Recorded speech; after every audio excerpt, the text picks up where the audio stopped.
They say that sometimes when something unexpected happens, your mind becomes completely blank. The guy looks around and doesn't understand what kind of place he is. This is Tenozai, 35 years old. He doesn't understand how he got here. The last thing he remembers is waking up in the morning. My head was a mess this morning. He must have overslept. Still, he went to work as usual. As he was walking home, he received a text message from his wife asking him to buy some yogurt on the way home. He said he had bought it and would be back soon. At this time, he crosses the road on a pedestrian crossing, and a bus runs into him. He remembers that it looks like 4 other people were hit along with him. He sees that they glow strangely and swirl in the air. This makes him wonder if they are even conscious. But for some reason it doesn't glow. Tina hears a voice asking what he should do. Then he repeats this question again, what should they do, because if nothing is done, everything is lost. The second voice tells them that the summoning is not complete and they may be thrown back to their original dimension. Tenno is surprised by the words, first dimension. The voice continues, saying that all these people are brave. Ten is struck by the word heroes again. Brave heroes. This is probably referring to the main characters of these comics, which his sister is hooked on. The voice asks indignantly what they're doing. Tenno looks around, sees that there are no people around, but someone is yelling very loudly. The other 4 simply disappeared. The voice tells him that they've been discovered and he doesn't know what to do anymore. Then he shouts out in surprise that there's another person there. Tenno realizes that they didn't notice him at all. As he listens to these voices, he begins to realize that he shouldn't be a part of this at all, even considering that there were 4 other people with him recently. Voices begin to argue. The first one convinces someone that he himself said how bad the idea of summoning someone can be because of a violation of the world balance. The second voice tries to say something, but only makes some sounds. The first voice continues that despite this, he still made the call, being only an adept. The second voice just sighs, but doesn't answer. Tenno feels like he's falling somewhere. He doesn't know where or what will happen to him. When he wakes up, he sees the crowns of trees and the sky. Then he realizes that he's lying under a tree. He doesn't know where he is. Tenno feels so tired, his body feels clumsy and heavy. Tenno stands up and looks around. He sees that the forest is all around him. He really wants to get rid of the heaviness in his body, and the forest is so dark and gloomy that it makes him depressed. If this isn't life after death, then where is he? Based on what he'd heard earlier, he was caught up in some sort of hero summoning ritual. Come to think of it, my sister was really excited about this type of manga about summoning hers to other worlds. She told him stories like this all the time, but he would never have thought that such a thing could actually happen being called to another world like a hero, or any other such story. He doesn't know what this place is. Was he really in another world?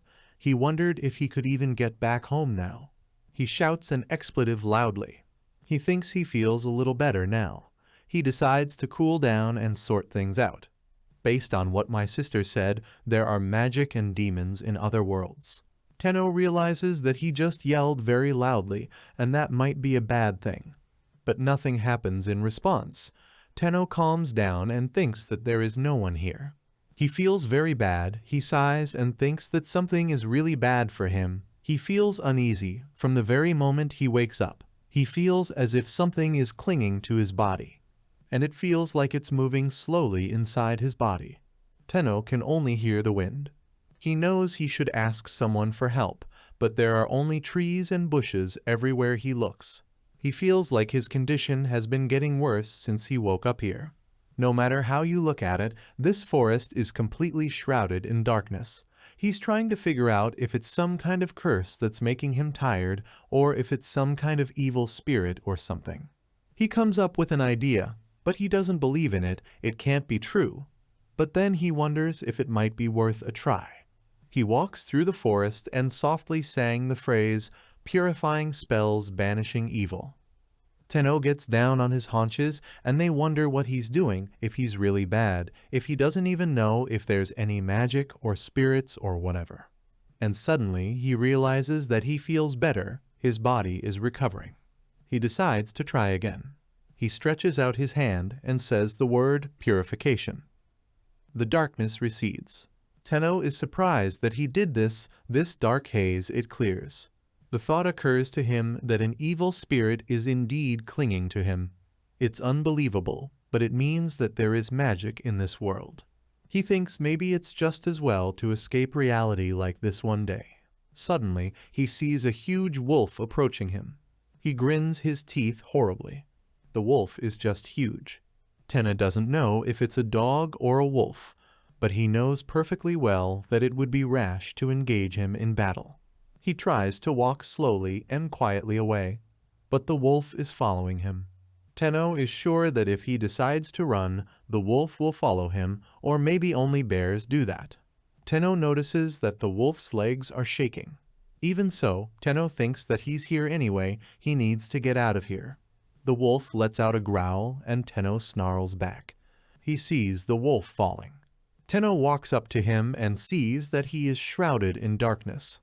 He understands that the dog is also suffering from that same dark haze. The dog is lying on its side, breathing heavily. Tenno thinks he's probably completely out of his mind right now, but he has to save this wolf. He's scared, even though he loves animals so much. Tenno thinks that the cleansing magic worked really well on him just a minute ago. He approaches the wolf. He is really scared. He hopes he doesn't regret it later. Tenno holds out his hand to the wolf and says the phrase purification. Mist leaves the wolf. Tenno understands what worked. The wolf sits down. It feels great. Tenno looks at it and thinks it's very cute, and it makes him want to burrow into its fur. Even considering its size, it looks cool rather than intimidating right now, although there's a little dirt on it here and there in places that Japanese people usually try to clean up. The wolf moves towards him. Tenno wonders if he's going to attack him. But the wolf comes closer, lies down on its back, and offers its belly to Tenno to stroke. He's surprised. A wild wolf's tummy is very impressive. But everything is already muddying everything. Tenno decides to try his magic again. He says the phrase, cleaning. He sees the wolf arching up as if someone is actually cleaning it. The wolf turns and walks away. Tenno asks him to wait and ask if he's leaving. Volka turns and looks at him with angry eyes. Tenno tries to run away from him, but the wolf runs at his heels. Tenno wonders why he's so fast. The wolf runs after him and thinks that this is an unusual person. He wonders who he is. Wolf says that about 200 years ago, this forest was suddenly shrouded in darkness. It's not easy to do something like this, no matter who you are. But somehow, humanity still managed to do it. And as soon as the forest was swallowed up by darkness, the weakest of them were exterminated. Only the strong were able to survive. His name is King Fenrir. For the last couple of 100 years, he had watched over this forest and witnessed countless deaths. Its magic power was high enough to keep it from being consumed by the darkness for a while. The cleansing magic he used on himself protected him from the effects of the darkness, but only temporarily. Casting an enchantment consumes mana, and repeatedly using them over and over again drains his magical reserves even faster. He had been doing this for quite some time and had used too much of his magic. So he knew he didn't have much time left. He knows that he is going to die soon, but he thinks that before he dies himself, he will cut out each of them. And suddenly he felt that there was a person in the forest. He runs to it with only one thought to kill it. The wolf actually sees the sitting man and decides that he will kill him. Running closer, he realizes that there is a person in front of him, but his strength leaves him. He falls and feels the strongest resentment. He didn't expect that he was already so weak. The man raises his hand and asks him to stay away from him. The wolf realizes that the darkness is engulfing him. He may now lose consciousness. He's hurt. He's really hurt. And suddenly, he sees that the person is using purification magic. The wolf thinks that this is probably just a temporary effect, and right now there should be a recoil. He waits for something to happen to him, but nothing happens. The wolf wonders what an abnormal amount of magic power this person has. It spreads all over the wolf's body and heals it. Never had he seen such high precision and boundless magic energy. For the first time in his life, Coron Fenrir was willing to accept a human as his master, yet he didn't feel any remorse or shame at expressing his submission to him. Tenno run with a wolf through the forest. They run out to the mountain. They run to the mountain. Tenno has a great feeling that everything is going right. They run up to the cave. The wolf growls and looks into the cave. Tenno understands that the wolf wants to go there. They go to the cave. The cave looks ominous. Tenno says he has a bad feeling about something. He'd rather not go in there. The wolf roars. Tenno says he was just joking. He uses purification magic. He sees that some of the darkness is leaving, but there is still a lot of it in the cave. He wonders how big this place is. Eyes sparkle in the cave and a growl is heard. Tenno understands that wolves live here. Several wolves come out of the cave. Tenno uses purification magic again, but it doesn't work. There are too many of them. All the wolves that come out of the cave fall. Tenno thinks he should do something about it. Tenno thinks that this time he will present the picture of how the curse goes more clearly. He uses the cleansing magic again.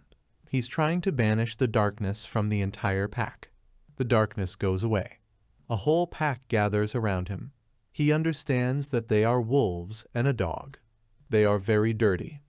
Tenno uses purge magic, and it seems to him that they understood what he said. The wolves are sparkling clean. Looking at them, he realizes that it looks like his wolf, and these were once friends. He asks what's next. They look back at the cave. Tenno asks if he has any idea what's in that cave. He makes sure that the wolves understand him after all, and he hopes that he can rely on them. The further they go, the darker it gets because of the curse. There must be a reason for that. They use purification magic. And so on, time after time. Tenno knows there's no end to it. The wolves are also exhausted. Tenno thinks it doesn't look good. He should do something right away, something that will keep the curse away from them, like a barrier. But he doesn't know how to put it all together, and it's quite possible. But finally, an idea comes to him. He holds out his hand and says the word barrier. A dome seems to form around them.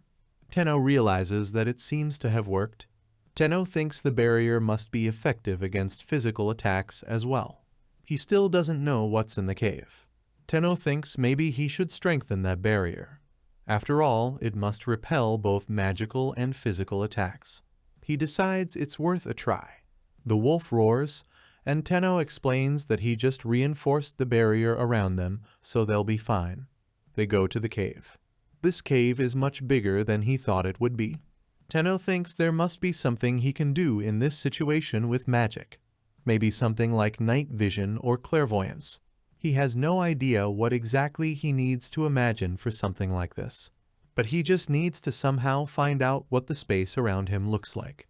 He closes his eyes and says the phrase, night vision, awareness of space. It's just a projection in his mind, but it feels so real. They walk through the cave.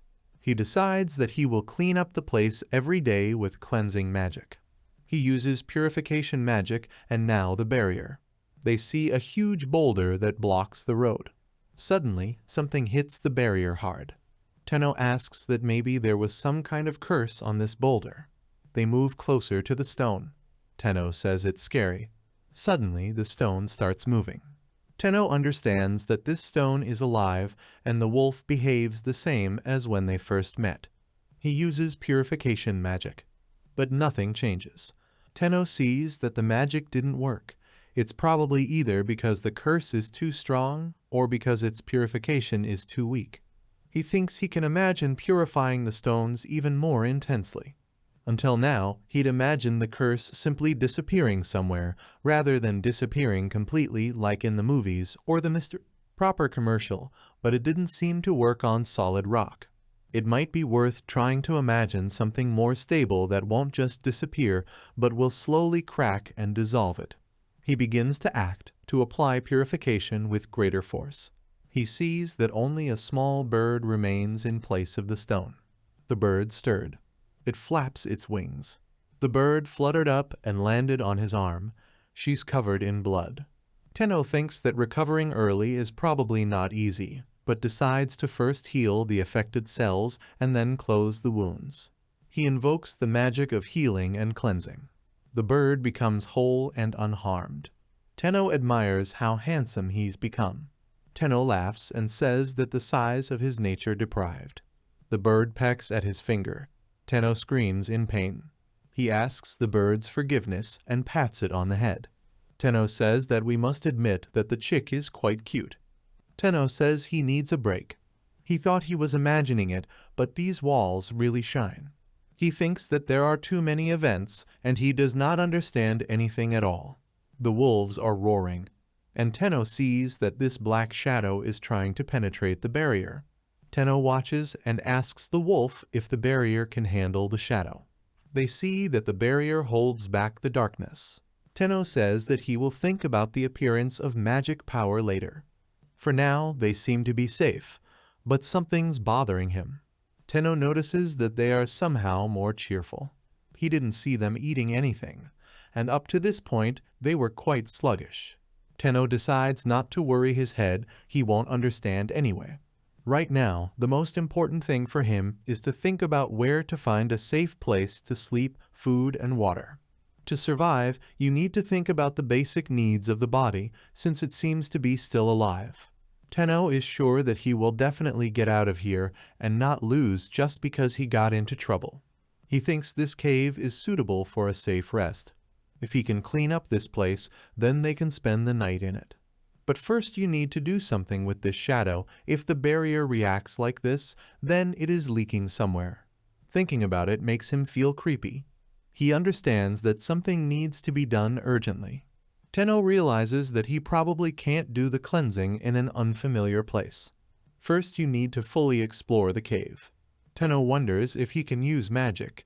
They will use the magic of exploring the area. It's no use, the shadow has shrouded the cave too much. If he had the chance to look from a different angle, he would be able to do something. Because of the shadow, he can't check what's outside. He comes up with the idea of using clairvoyance. All he wants right now is magic, allowing him to see things from different angles. Something that would allow him to see from all angles. He remembers the drones and realizes that he needs to introduce the drone. He once saw a beautiful sunset captured on a drone on TV.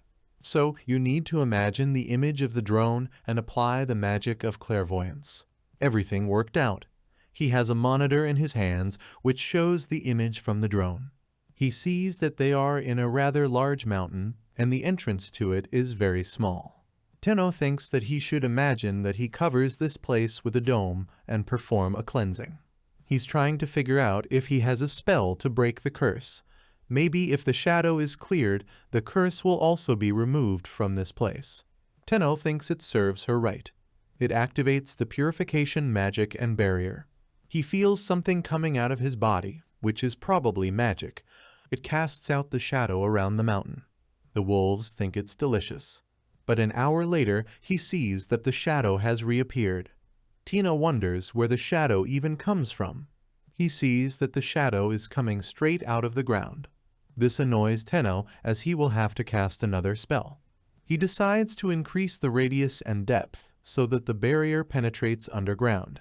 He intends to drive away all the evil spirits and make them go away. It turns on the purification magic and barrier strengthening again. The shadow over the forest disappears. Tenno says that he is physically fine, but mentally he is completely exhausted. He was just beginning to shiver. He doesn't know what to do, but he does know that he wants to go home. A wolf approaches him.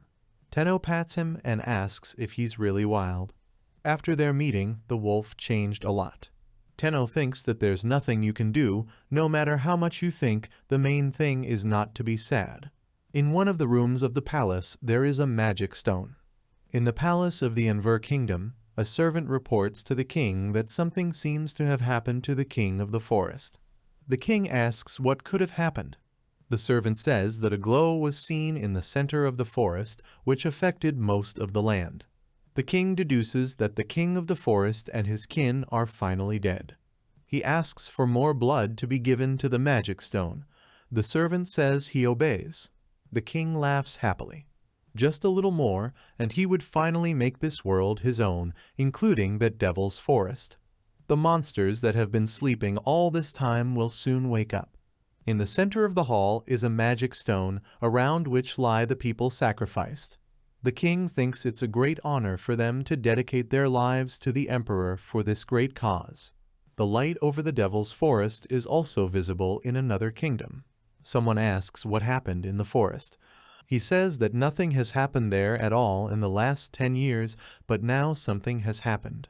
The kingdom of Invaz has cast a complex spell of the cursed magic eye on the entire forest. Many sacred beasts have disappeared, and demons are now overflowing the forest. Over the past 200 years, several countries bordering the forest have been destroyed. After all, it might be true that the Enevar's kingdom sacrificed hundreds of thousands of lives for the cursed magic eye. The servant turns to the king and says that he will not give in to fear. The king says it's good. Only humans are capable of such a thing, and if their race takes over the world, this country will disappear like the others. Tenno finally comes out of the cave. He looks up and says what a beautiful blue sky. He wonders where the wolves will go after he clears the forest. He asks the first wolf if they want to go with him. The wolf looks at him and says nothing. Tenno understands that the wolf, of course, did not understand anything. He strokes the wolf, says that even though he didn't understand it, it's okay if he will give them names. First, the name will be given to the silver wolf that he met first. He decides that his name will be Cow. Then he came up with names for the ones with the same fur as Cow Soa the female and Hio the male.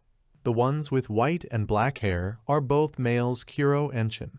Mixed for 1/4, it appears to be a dog, and it will be T. And the bird with beautiful wings and a cute voice will be called Karen. Tenno brags about how good he is at making up names. Tenno thinks he's remembered something, but he won't think about it. He remembered how his sister had always said that he had no imagination. Tenno thinks it's time to stop flying into the clouds and get back to reality. The wolf is surprised that he, Fenrir, who was mistaken for an ordinary wolf, was given a name. The other wolves ask him, calling him king, who this man is. He gave them all names. King Fenrir is surprised and says that as far as he knows, this is the first time in history that Fenrir has been given a name. The person he looks up to has exceptionally great magical power and healing magic. The wolf points out that in truth they have been in his debt since he saved them, and their magic power is also being restored. The wolves say this is true, so they, the Fenrir, will obey him as their master. They ask Dear Wolf what about him. He replies that the Fenrir have given him shelter, so he sees no reason to refuse. King Fenrir says that then with the power they got from their master, they will do their best. Tenno turns to Koa and asks if he knows where there is a place with clean water here. The wolves are watching him. Tenno doesn't know how to explain to them that he needs water, a place with water. Wolves race forward to show Tenno where there is water. Tenno asks them to wait for him. They run forward. They were already outside the barrier, but they still hadn't made it. They run into the woods. They see a river with dark water, in which something constantly gurgles. Tenno wonders if this is water. Look closely now. You know that you really are water. He says that even if he doesn't clear it, it's a lot. He thanks Kuro and Shin for their work. Tenno realizes that he can't clear it until he's fully recovered. They're moving away from the river. Tenno thinks there's no way he can use that water. It's a pity that they don't have spring water inside the barrier. He wants clean water. He repeats the words water several times, and eventually he has water in his palm. He created water with magic. Tenno thinks that as soon as he imagined the water, it started to flow out of his hand. Magic is just awesome. Then, if he really wants to eat, then probably food can also appear. He wants to make gyudon with egg and soy sauce. But silence. Nothing appears. It turns out that you cannot call the finished dish. Then he decides to try summoning the ingredients. He shouts out the word cabbage. Both the wolves and Karen don't understand what he's talking about. He asks for chicken meat and apple, but nothing happens. He realizes that he probably won't be able to summon something that doesn't exist in this world. There's nothing you can do, you'll have to find food yourself. If he wants to use this mountain as a base, then he needs to secure everything around him. It would be nice to meet nut or fruit trees, but he sees only mushrooms and decides that he will not touch the mushrooms yet. Tenno goes to the forest in search of something edible. He looks around at the trees, but there are no flowers, no fruits, no nuts, only leaves. He found nothing, only tired and hungry. The wolf starts to growl. Tenno asks what happened. Hio, Kuro, and Shin are running off somewhere. Tenno asks where they're going. Cow growls again. Tenno says that even though it sounds impressive, he didn't understand anything at all. The wolf starts whining. Tenno thinks he's worried. He pats the wolf and says they'll probably be back soon and suggests we look for more food. In fact, he's not sure they'll be back, just hoping they will. But there's still nothing but trees. Every minute he wants to eat more and more. He wonders what will happen if there are no nuts or fruits to be found in this world. What should he do then? Suddenly, he sees a new cave. The previous cave was cramped and the entrance was awkward. And this cave is a good place to stay. He asks the wolf what he thinks, but he can't go in there carelessly. First, you need to scan the entire space. It is very spacious, there is a passage to the top, and it is 2 or 3 stories high. There is also a lot of space underground. He's so happy to be able to live here. He hears that the escaped wolves have returned. They brought a huge boar. Tenno is surprised they brought this for him. He looks at the monster in front of him and realizes that the wolves are trying to tell him that it's food. He thinks that they got this meat with great effort, but he can't eat it. He hugs the wolves, praises them, and says it's a good job. But Tenno doesn't know who's going to cut him up. Tenno decides that he will clean it first, turns on the purification magic, but it doesn't help much.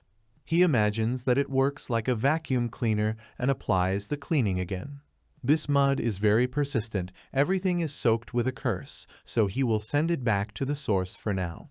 Finally, the boar is peeled. It looks like an ingredient for a delicious dish. Wolves think that, as expected, their master looks adorable. Tenno examines the carcass and says it looks like a wild boar, but he assumes it's a monster. He remembers that cow is also a monster. He looks at the wolves and thinks it can't be, they're too cute. He looks at the boar carcass and doesn't know if they can even bite him. Is there really no other option but to butcher it? He tells the wolves that they don't have to stare at him for so long and they can start eating. He's trying to figure out how to butcher a boar. He decides that he needs to calm down and think about whether there's any way to make sure the meat doesn't go bad. We need a way to cool it down. He can imagine the effect of a luxury refrigerator that he bought for his entire salary. He's trying to use freezing magic. I think I managed it. Now I need to drain the blood. But when it comes to blood, he knows he can't do it. He wonders if he can use magic. For example, drain all the blood like water. Tenno understands that he can't fully listen to him. But there are also innards. When Tenno imagines what he's about to do, he starts to vomit. Wolves don't know what's wrong with their master. They assume that maybe he didn't like something. Koa says it would be delicious to take a bite out of the boar when it was warm. Tenno is thinking about how to get his blood vessels and internal organs out. He decides to first take out the blood vessels in an instant and burn them. Cow tells the wolves that they did not think that, unlike them, the Lord has neither claws nor fangs, and it would be difficult for him to eat. The wolves ask him to order the boar to be gutted, and they will do it. Tenno decides to apply instant movement. Flames burst out on the boar. The wolves run away in fright. Now the boar is covered in ash.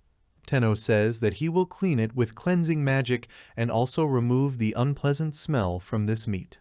Tenno thinks he can cut up fish, but he doesn't know what organs to remove from animals.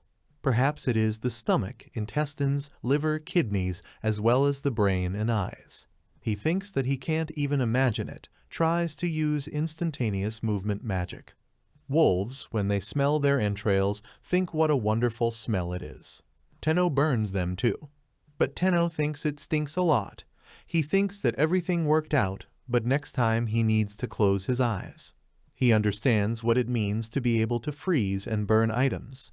Then he might be able to use the magic of all natural elements. He tells the wolves that he will be butchering the meat right now and asks if they can step back a little. He uses wind magic and cuts the carcass into pieces. But he forgets one thing: he forgot to take off his fur.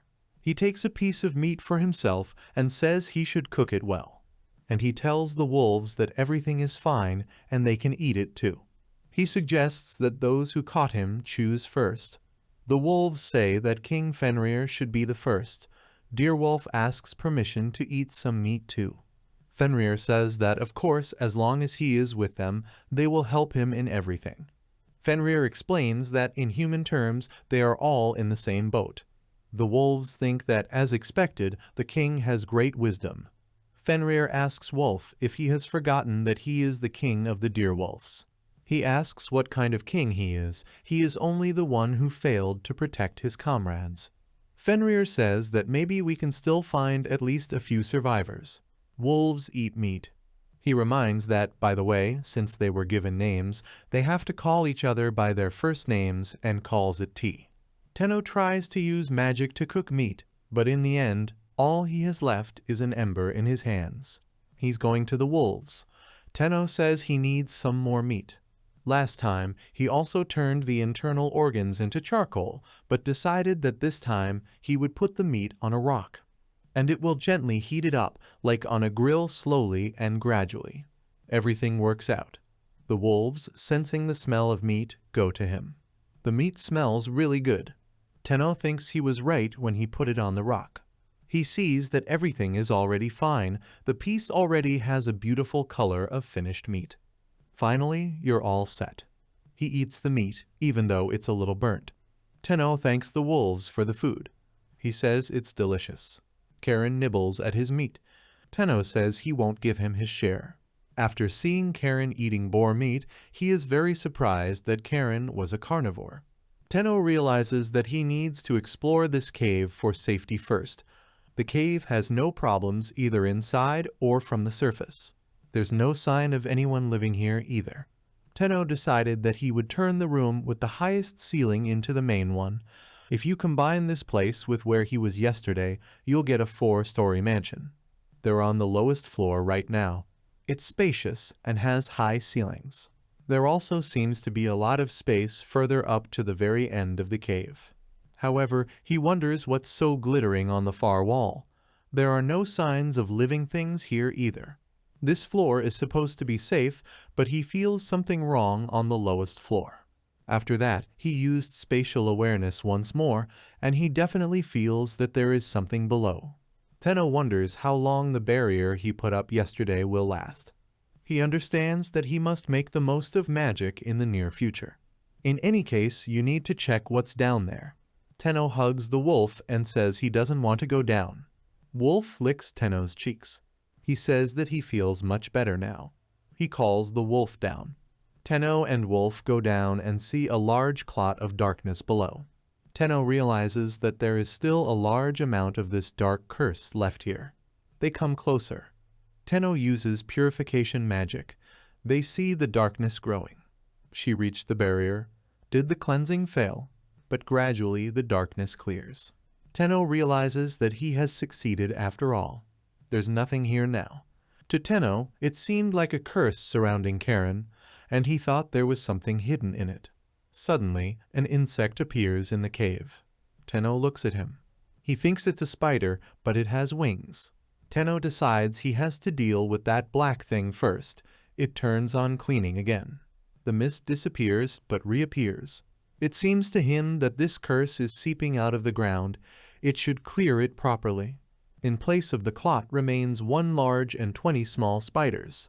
Tenno says there are insects in this world too.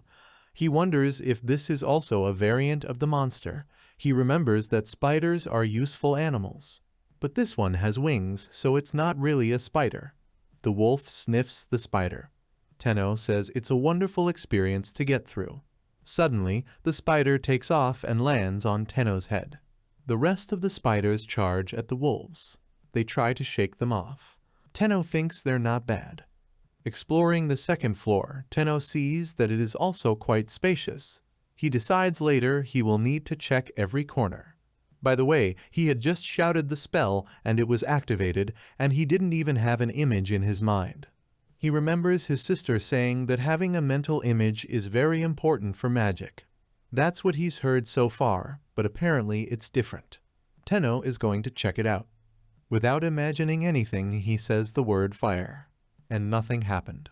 He says the word water again, without thinking, and water appears. Tenno doesn't understand why it works like this. Next time, it will try with a clear view. He imagines fire, says the word, and a fire appears in his palm. The wolves are surprised that it burns, and Tenno understands what it means to work when he imagines it. What is the difference then? He decides to test what will happen if, when introducing water, he says fire. A fire appeared. It seems to be moving behind him. Tenno wonders if it's possible that using the new magic you need to present a clear image.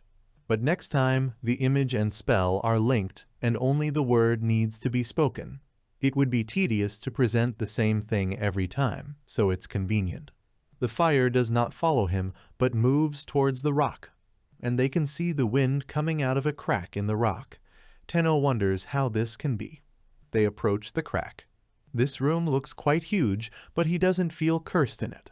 He peeks through the crack. He can't see anything. It represents a ball of light. The light is very bright.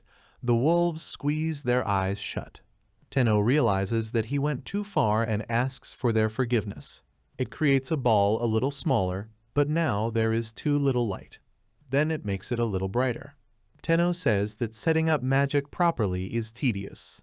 He asks the wolves if they are worried. He peeks through the crack. Now he can see the glittering stones inside perfectly. He wonders what it is. He hears the sounds of a spider. The spider flies out of the crack. He sits down on Tenno's palm and places a small stone. Tenno looks at the beautiful silver stone and admires it. He thanks the spider, calls him chief. For some reason, calling him that seemed right to Tenno. He shows the stone to the wolves. Tenno says it's probably a rare stone. It's certainly beautiful, but he doesn't need it right now. Tenno reports that the upper floors may also have these shiny things, but that doesn't matter right now. The wolves are surprised that the man looks calmly at Metrol. They wonder if their owner is really human. Tenno thinks that there is probably no other crack or space, so we can finish capturing and exploring the mountain. He pulls out his bag, which he's been carrying all the time, but it's just a wallet and some papers. He thought that he would have something useful. I could use a nice snack right now. But when he was run over, his phone shattered into pieces. Immediately after securing the new base, he planned to look around for people, but he wants to clean up the place so that he can have a good place to sleep. At the very least, he should add something on this floor. His butt already hurts from sitting here. He wants the place where he sits to be softer and smoother. He puts his hand to the stone, realizes that he has polished the surface with magic. The wolves are watching him. He asks them what's wrong. However, with this, he can add comfort. He will level the surface of the walls and ceilings. The wolves, they think that the master is just amazing, incredible, but with his magic, he turned hard stones into this. Cow says that, as expected from their master, now as the first one to arrive here, he rushes to Tenno.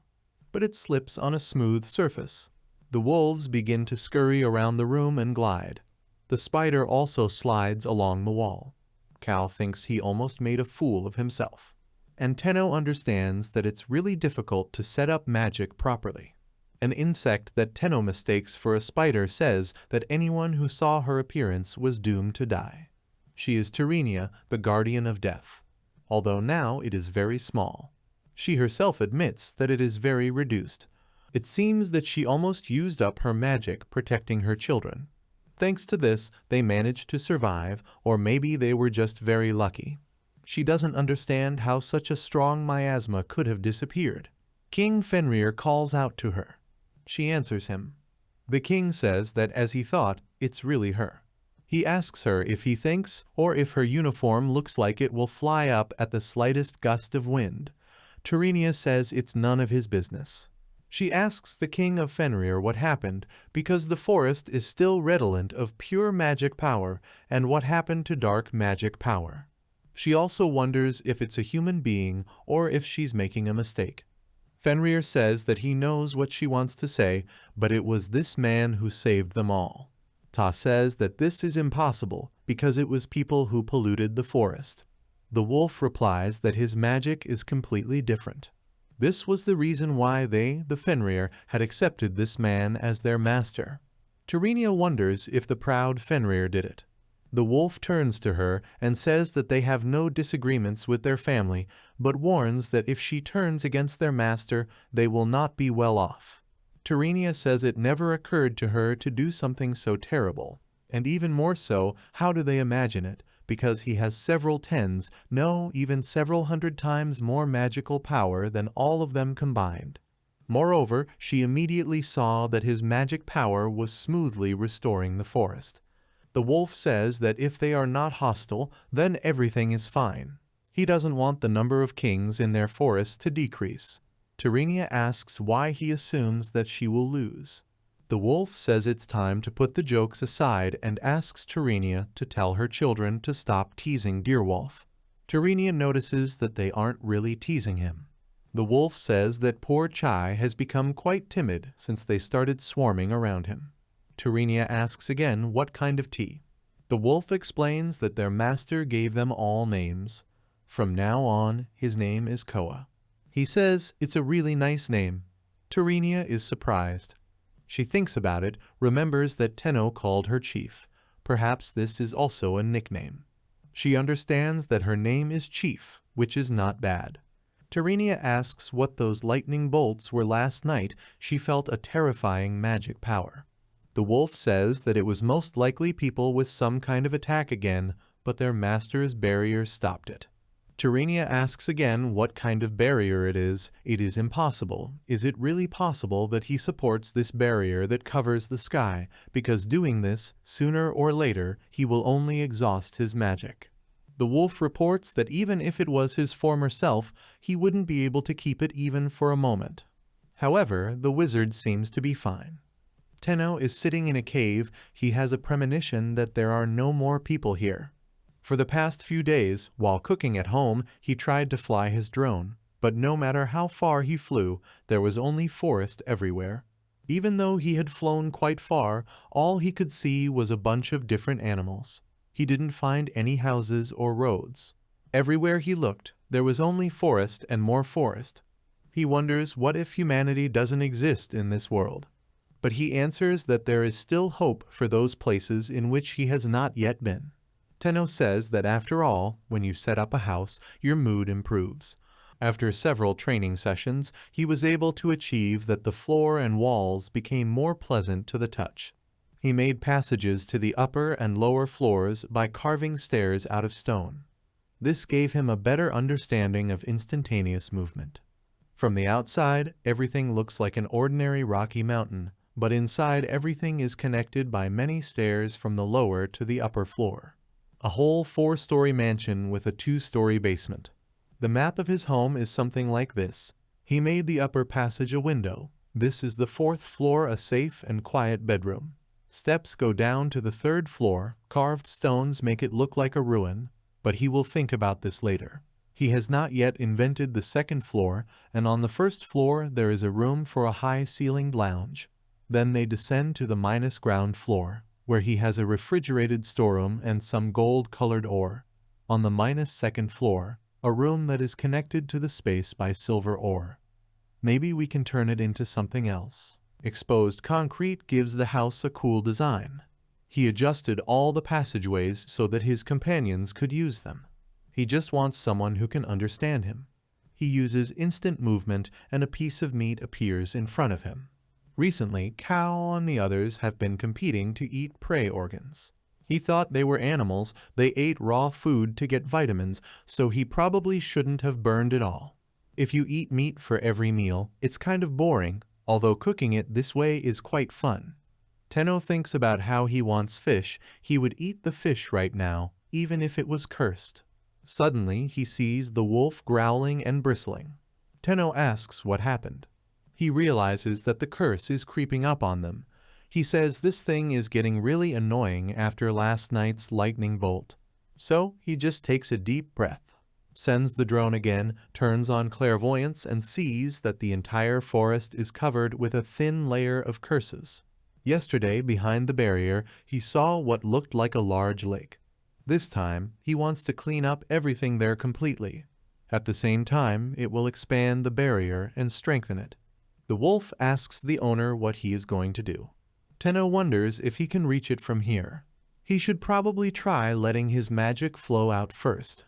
He had already gotten used to controlling his magic while mining all these stones. He imagines that he is pulling a long, thin thread to the lake. He knows it's farther away than he thought, but he feels like he can make it. The wolf says that this magic is quite intense, asks him to stop because it will be dangerous further. Tenno continues. He now imagines that magic is spreading everywhere, like a fog covering the entire road to the lake, careful to put as much power as possible into the ground. Then it turns on the barrier and purification. The forest is being cleared. Tenno is happy. He says that this is his success. The barter should have expanded about 10 times, and for some reason he feels that his body has become lighter. Fenrir, together with Turain, thinks that he is truly all-powerful. He has no equal. He is not surpassed. Tenno says it feels like the curse is mostly coming from outside.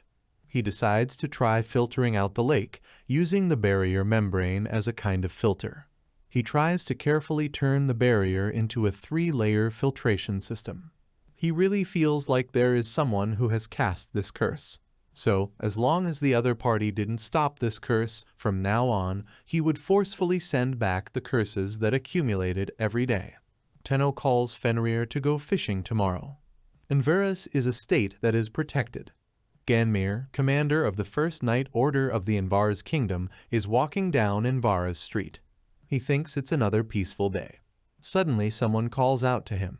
He turns and sees the Meslost, commanders of the Fourth Knight Order of the Kingdom of Envards. Ganmir is surprised that Meslost is back. He says he's early today. Meslost replies that the task was easy. Ganmir asks if there have been any changes in the forest. Meslost replies that he wouldn't say monsters, as they usually appear from time to time. But in any case, this kingdom is protected by the king's powerful barrier. Even if something happens, they will be safe. Ganmir says if that was the case, then it would be fine. But Meslost sees that something is bothering him. He notes that it's not like him to be so concerned about that light from the forest. Ganmir says not much. A few days ago, a strange light was spreading out from the center of the forest in all directions. With the help of the magic stone, their king gained the power to suppress the forest kings.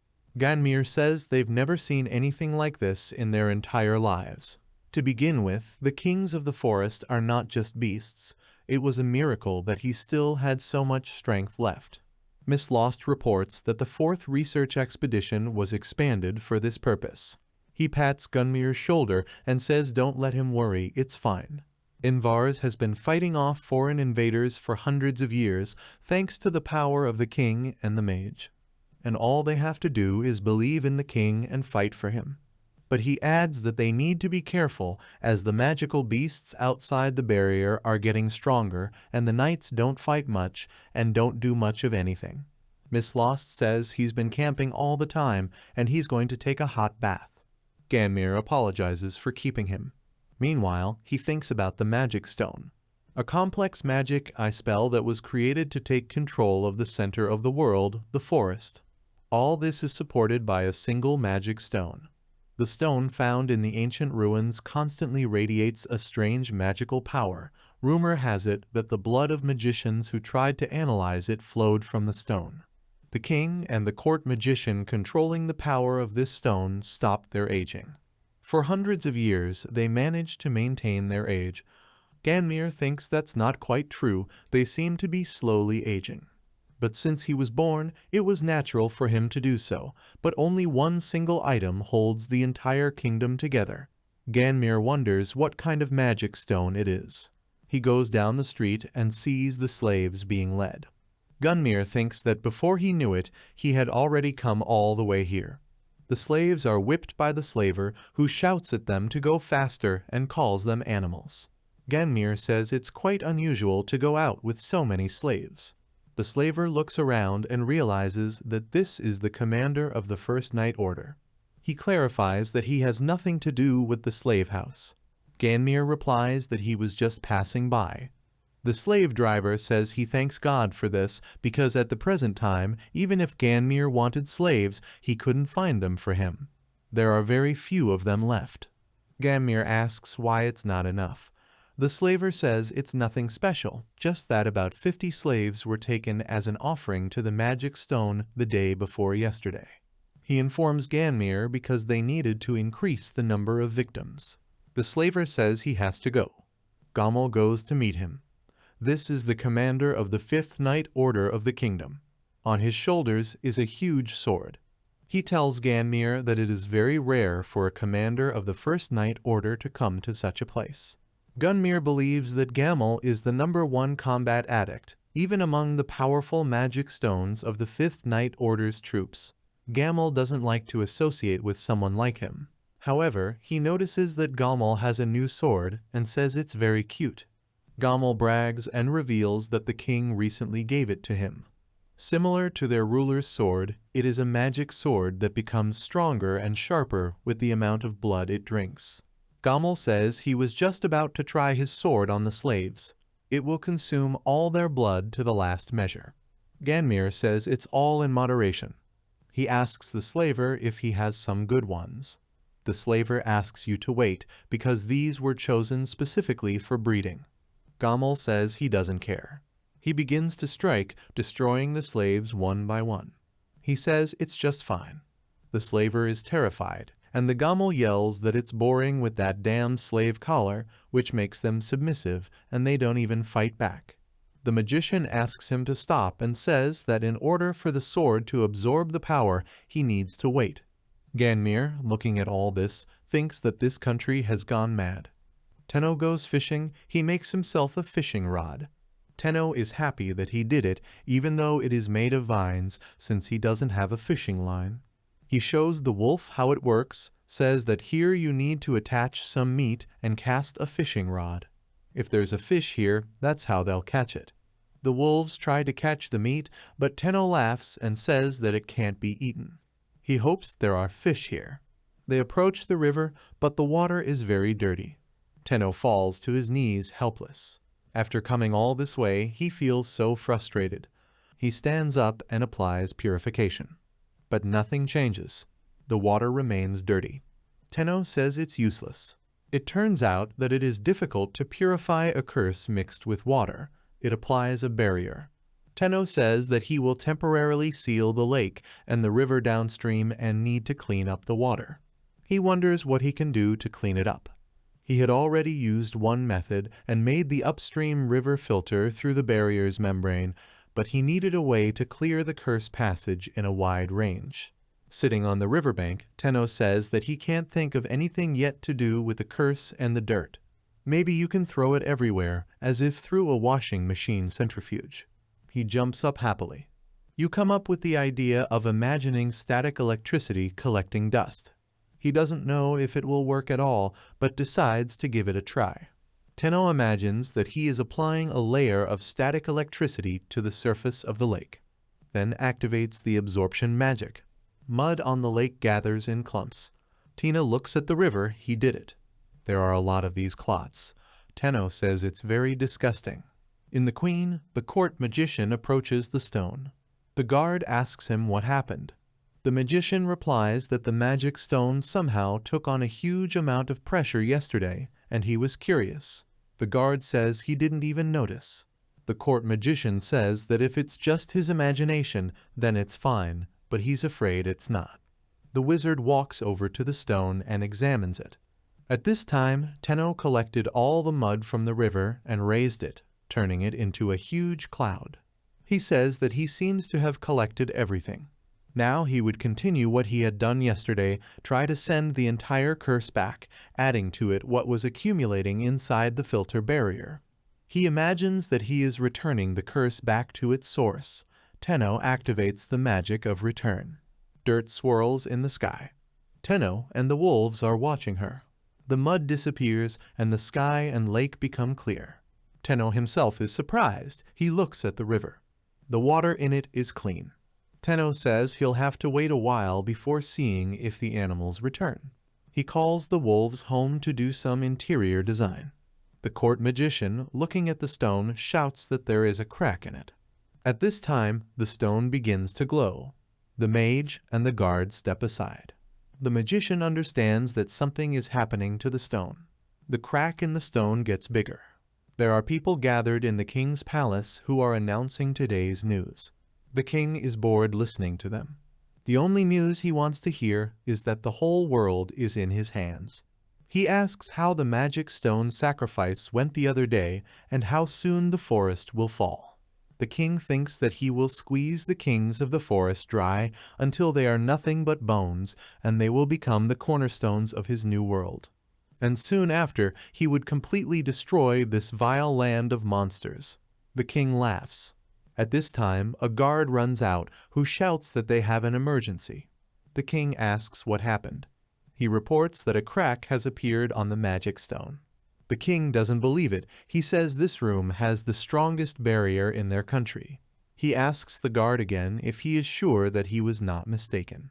He replies that no, there is no problem with the barrier, just a flash of light enveloped the room for a moment, and then a crack appeared on the stone, which is clearly visible. The king glares at the guard. Then he stands up and cuts it in half. Everyone around us is silent. Gunmir thinks he did it for no reason. Ganmir understands that everyone here is mostly thinking the same thing, but they try not to show it. If he were to criticize the situation, he would most likely share the same fate as him. The king calls out to the commander of the Fourth Order of Knights. Miss Lost steps forward. The king demands that he quickly head towards the forest and investigate the source of the problem. Tenno is currently working on his home. Cooking has become much easier thanks to the stove he made, even though he doesn't roast anything but meat. On the ground floor, there is a kitchen and dining area large enough for everyone to eat together. While roasting meat, Tenno looks outside and thinks that now he can enjoy the scenery while cooking. The wolf comes up to him and tells him that he also wants to try grilled meat. Tenno agrees and says that only it is not yet cooked. After he has finished roasting the meat, he gives a piece to the wolf. He's thrilled. The other wolves run to him and ask him to give them meat too, because it is unfair to share only with the koa. Tenno says they'll get it too, but it's a little less than koa. He sees Chai sitting on the side. Tenno calls out to him, asks why he's always at a distance because they're all friends here. Chai asks if it's okay if he gets some too. The koa replies that if the owner gives, then you can, and if he helps with hunting next time, he can eat even more. Chai replies that if this is really normal, then he will certainly join the next hunt. The wolves eat their fill and go to sleep next to the stove. Tenno says that recently their diet looks like this. He says he should cook more next time. And after eating, he takes a bath. Tenno sinks into the tub and enjoys himself. The ability to create water and heat it is just perfect. So far, he has always used cleansing to deal with the dirt, but as a Japanese, he just can't go without a bath. Although due to the lack of soap, he can't do without magic. Still, there are many things he lacks. He specially made a large bath so that everyone could bathe with him. Although they've all gotten a little better lately, so now he's not sure if they'll all fit in. The next thing he really wanted to do was go to the toilet. He's finally getting it right. Tenno hugs the toilet bowl and says how much he missed it. He recalls that every time he tried to go to the toilet, a wolf would immediately appear from somewhere and shout that it was dangerous to go into the forest alone. Tenno asked him not to worry, said he was fine. He thought they would get used to it in time. Since he found out that he could change the shape of the stones with magic, he tried to repeat its shape, but it really turned out like a real one. It has a built-in bidet, the magic is just fine. There is even an automatic cleaning service. Tenno is sitting on the toilet. At this time, the wolf looks in and asks what happened. Then she jumps back in embarrassment. The wolves ask him what happened. Koa says that he seems to have been spying on the owner and thinks that he has come to hate him. Tenno laughs and thinks that maybe we should make doors. He liked the toilet so much that he made one on each floor. While practicing magic, he did many different things. He picks up a piece of silver ore and says that it is very difficult to work with it. He crumples it in his hands and sees that it is stretched out. He tries to stretch it as much as possible to see how much it can stretch. The wolves are amazed that Mithril succumbed to magic. Tenno stretches the silver ore to a thin film and sees that light passes through it, which is very similar to glass. Since it was solid, even after he made it quite thin, he tried to make windows out of it. Tenno sits and looks out the window at the street. He is happy with his work. As a result, he got so carried away that he made windows on each floor. Then he wanted to make a wooden floor, especially since there is plenty of material, there is a forest around. He finds a huge tree and says that it is the most direct of all, looks beautiful and tall. He recalls that on television they said that wood processing requires drying, although this usually takes several years. That's where magic comes in handy. First he got rid of the branches and bark, and then I started drying it. He then turns the whole thing into planks by using wind magic, which cuts the trees into planks. After the trees are cut into boards, they remain in an upright position. Tenno remembers that he forgot to cut down the root. He uses magic to cut down the boards at the root and thinks that next time he will first need to cut it down. And now he's teleporting it all to the house, applying instantaneous movement. Near the house, he moves everything to a bedroom on the 4th floor. Looking around at the boards, he's about to start laying the floors. Tenno is going to do something like a floor covering because it's just putting a few boards. Or so he thought.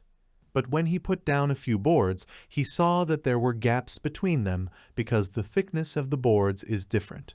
And first of all, the boards are too big and heavy. With the instantaneous movement, he couldn't put the boards down smoothly and neatly.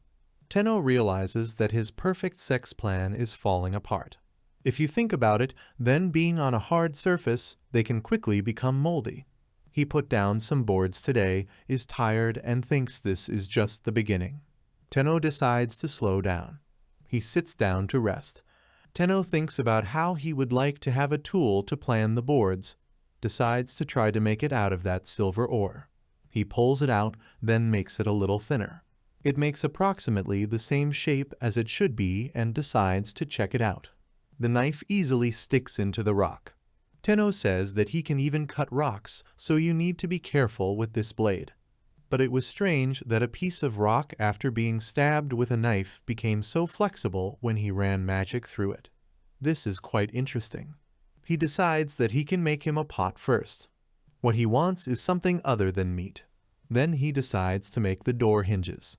This way, the windows on the 4th floor will open, and he will be able to add windows for the entrance to the 4th floor. And then he makes a little man out of this ore and says that it turned out quite nice. Since he hadn't made anything out of clay in a long time, it was very funny. He made a few more little men.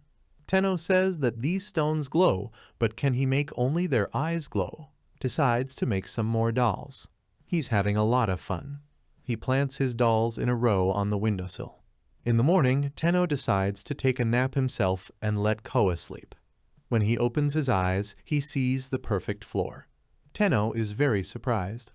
And then he sees his little dolls carrying another board. Tenno is startled. He watches as they put down the floor covering in unison, trim everything with his knife, leaving no cracks or gaps. Wolf and Tenno watch in surprise. Tenno says he doesn't know what's going on. It has 9 pupae in total.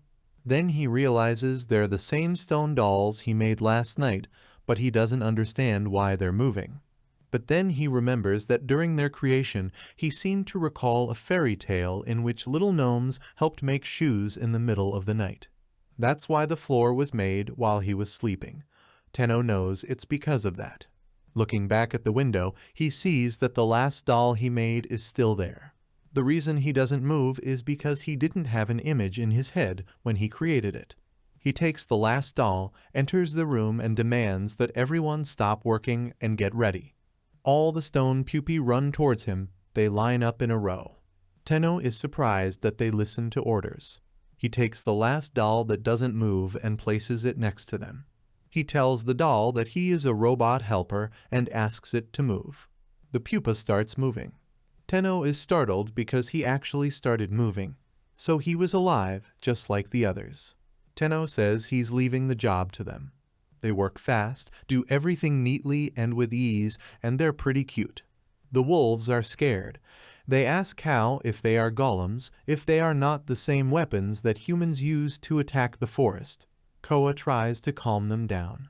Tenno admires the dolls, but he sees that for some reason Cow and the others were wary of the stone dolls for a while. Tenno hopes they'll get along. He had asked the stone dolls to lay the floors on the second and third floors, and now he had some free time. He decided to continue exploring the forest. The wolves are happy that they will get a lot of meat, but Tenno says that this time he needs to find vegetables and seasonings. They go to the forest. Tenno wonders if there is still a dark mist outside the mountain. It says it will clean it up as it goes. Tenno launches light balls in the sky. He wonders if the source of the curse is in the direction the light went. If he continues to return the curse, what will happen to the place where it came from? But then he decides they'll get what they deserve. Tenno says the forest has become more colorful since he first came here. Finally understands what this place used to look like. Lifting his head up, he sees a fruit on the tree. He wonders what kind of fruit it is. He's never seen one like it. He's happy, but he doesn't know if it's edible. But the tree trunk is huge, tall, and the fruit hangs very high. Tenno thinks he probably won't be able to climb that tree.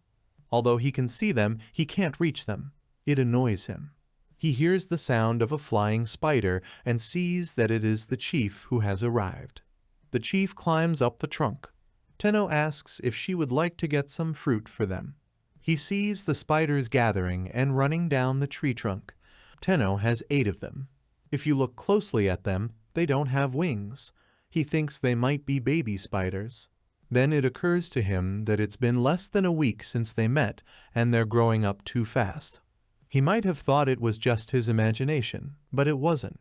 Tenno wonders if they're getting too big, even compared to him, and he's 185 centimeters tall. Fruit begins to fall from the tree. Tenno is surprised that the spiders got them for him. He picks up one of the fruits and wonders if it's edible. Bright red looks delicious, but it doesn't necessarily mean that it's edible. He looks at the ground under the tree and sees that there is a trace of fallen fruit, so the animals eat them. Tenno cuts a piece of fruit. It looks delicious inside. Tenno bites it and says it's delicious. He can't believe how happy he is to have eaten the sweet stuff.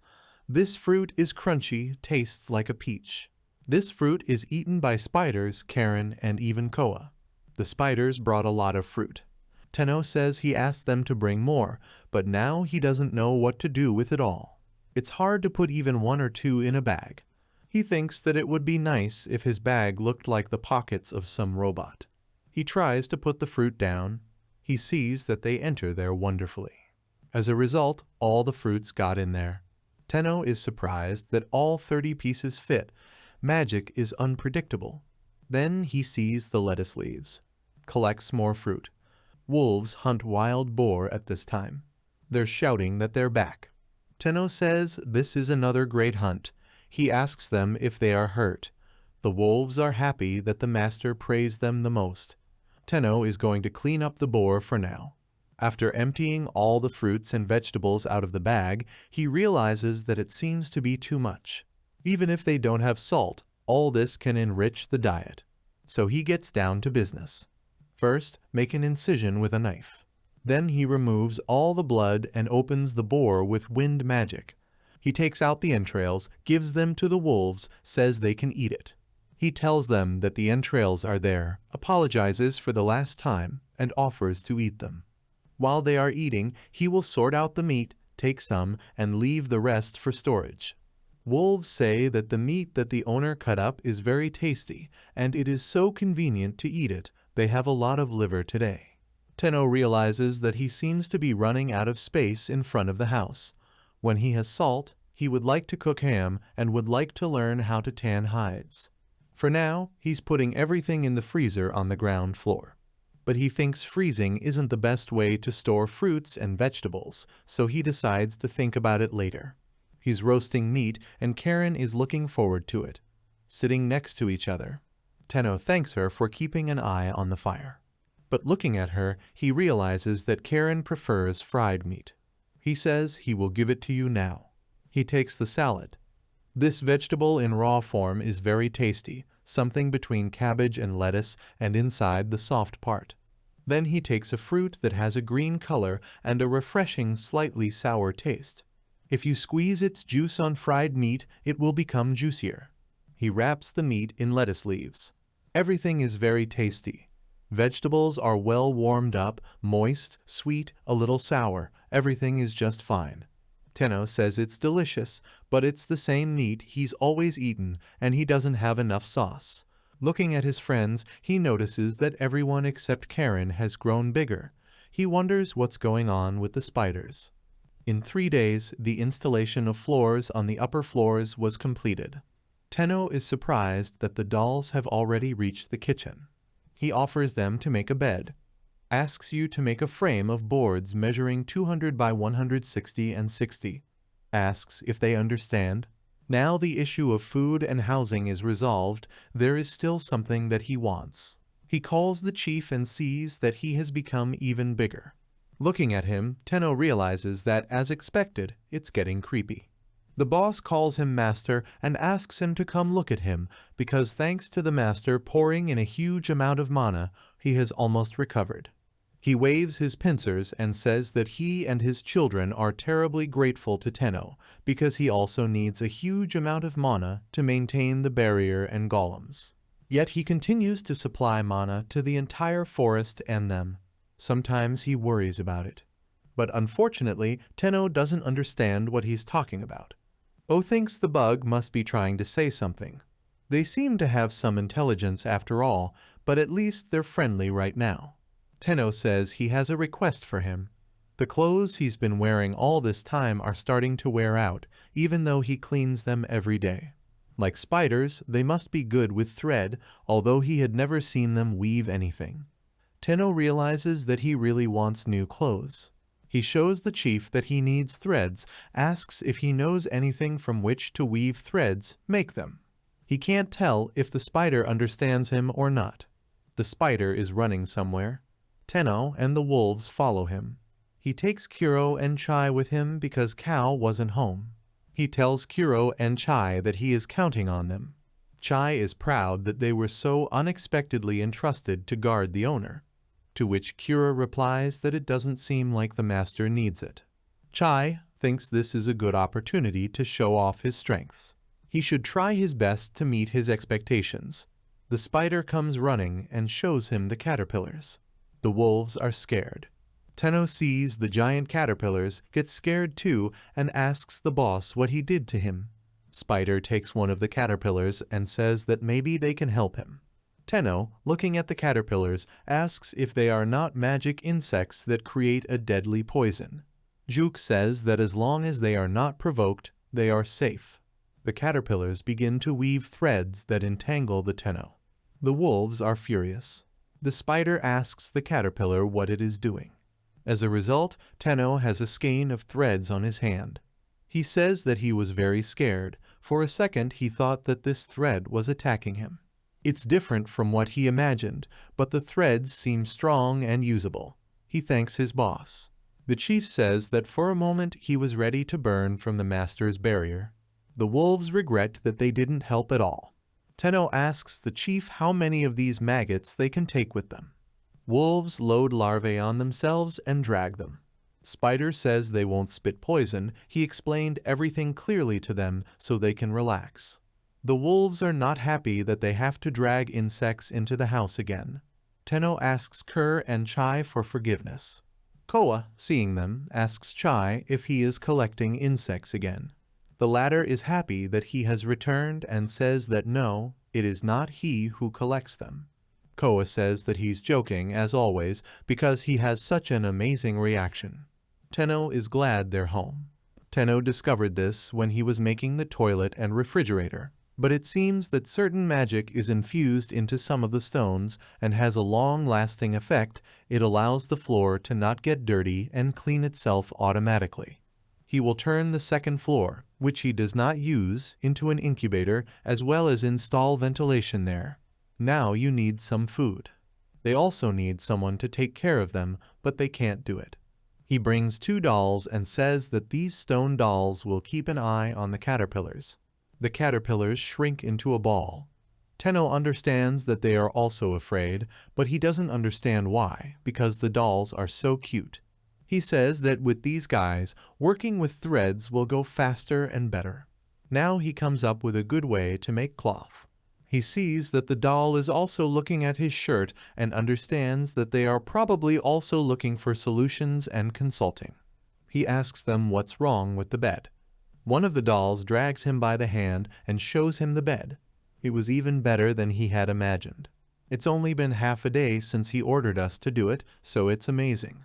Thanks to this, he has become closer to a civilized life, and he is looking forward to tonight. Night fell. Tenno wishes everyone a good night and goes to sleep on the bed. He asks Koa if he can help him.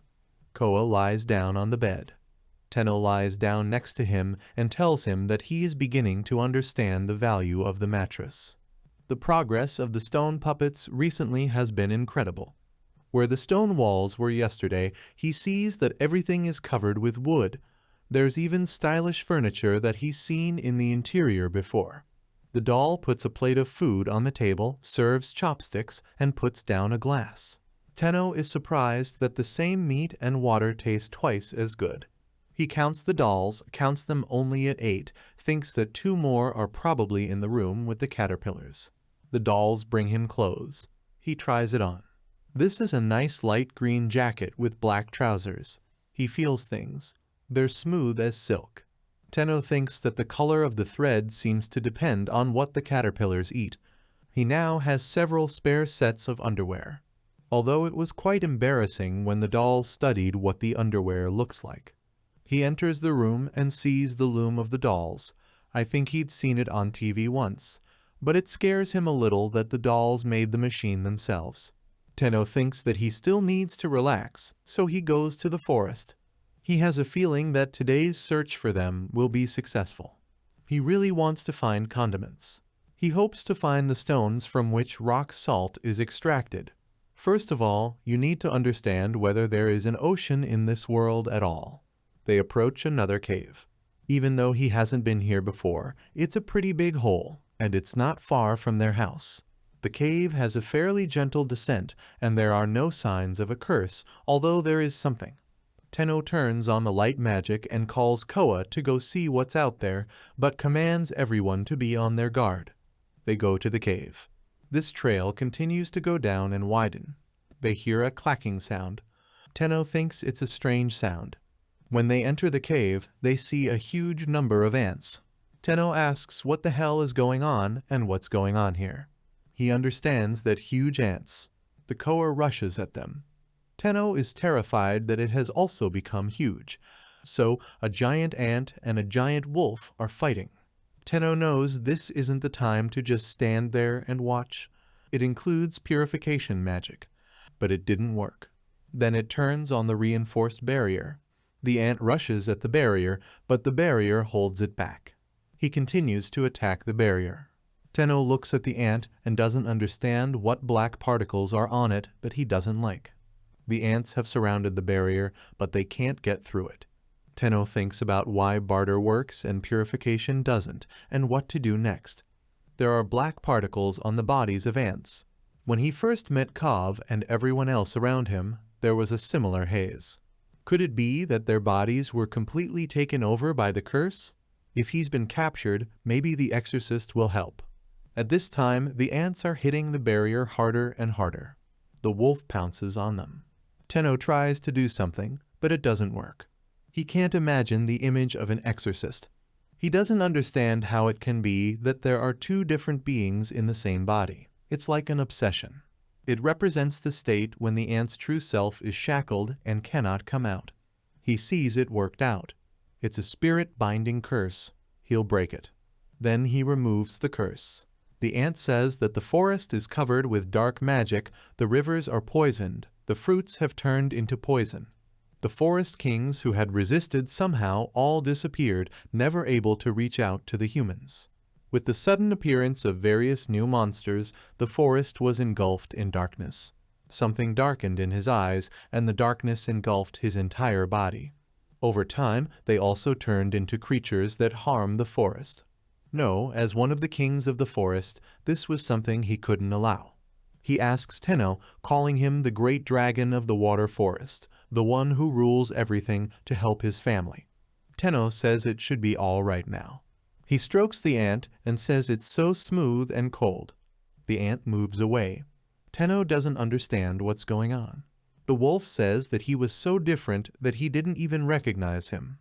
He asks again if he is exactly an Anframi. Ant also recognizes the wolf as King Fenrir. They all come back together. Ant thanks Tenno. Cal said it was all right. They've been monitoring the ant for 30 minutes to see if it's really okay. Tenno decides that he looks like the boss. He doesn't seem bad. They walk through the cave. Tenno activates the light again. They enter the depths of the cave and see a black lake. Cal says it might really be the abode of a water dragon. Ant reports that this is true. There used to be a beautiful sacred lake with a rich magical power, but as he thought, it's already finished. Tenno feels like this damn curse is real again. It activates the magic to remove the curse and purify. Perhaps there are other creatures around Rocky Mountain that suffer from the curse in a similar way. He imagined the spell spreading through the forest. Tenno removes the curse. He decides that he will send this curse back twice as fast. The light is shining over the forest again. The lake becomes clear. Ant and wolf look around. They say that it is very beautiful. It is a healing and cleansing power. Tenno is proud of himself. He says that the search for condiments suddenly turned into this. He calls the wolf to go look further. Ant is surprised that King Fenrir is following a human, which means all is well. Tenno sees some other unusual fruits. He tries to pick them and thinks that it's rather unusual for him to be able to get them. He brings the fruit to his mouth. It has no smell. He tastes it and realizes it's salty. This is the saltiness he was looking for. He asks Cow to take as much as they can and go home. Miss Lost is startled by the glow in the forest. His squad falls to the ground in fear. They don't understand what happened. Half a month ago, Miss Lost was summoned by Ganmir. Miss Lost asks for a break. He says that he only came back from the forest yesterday, and now he needs to go there again and investigate something. Does the king want the Fourth Order to die of overwork? Ganmir asks him to watch his tongue, and he will pretend that he didn't hear anything. Miss Lost asks if it's true that they made such a fuss because the magic stone cracked, but after they did a thorough check, it turns out that this crack is just tiny. Usually, monster magic stones are only the size of a fingertip. Compared to them, the magic stone of the castle is simply huge, and from such a scratch it will not be anything. Don't they think so? Gunmir agrees and says that even the records say that the magic stone was covered in cracks when it was first discovered. Miss Lost says it's stupid to worry about it at all. However, this time's crack it was different from other investigations.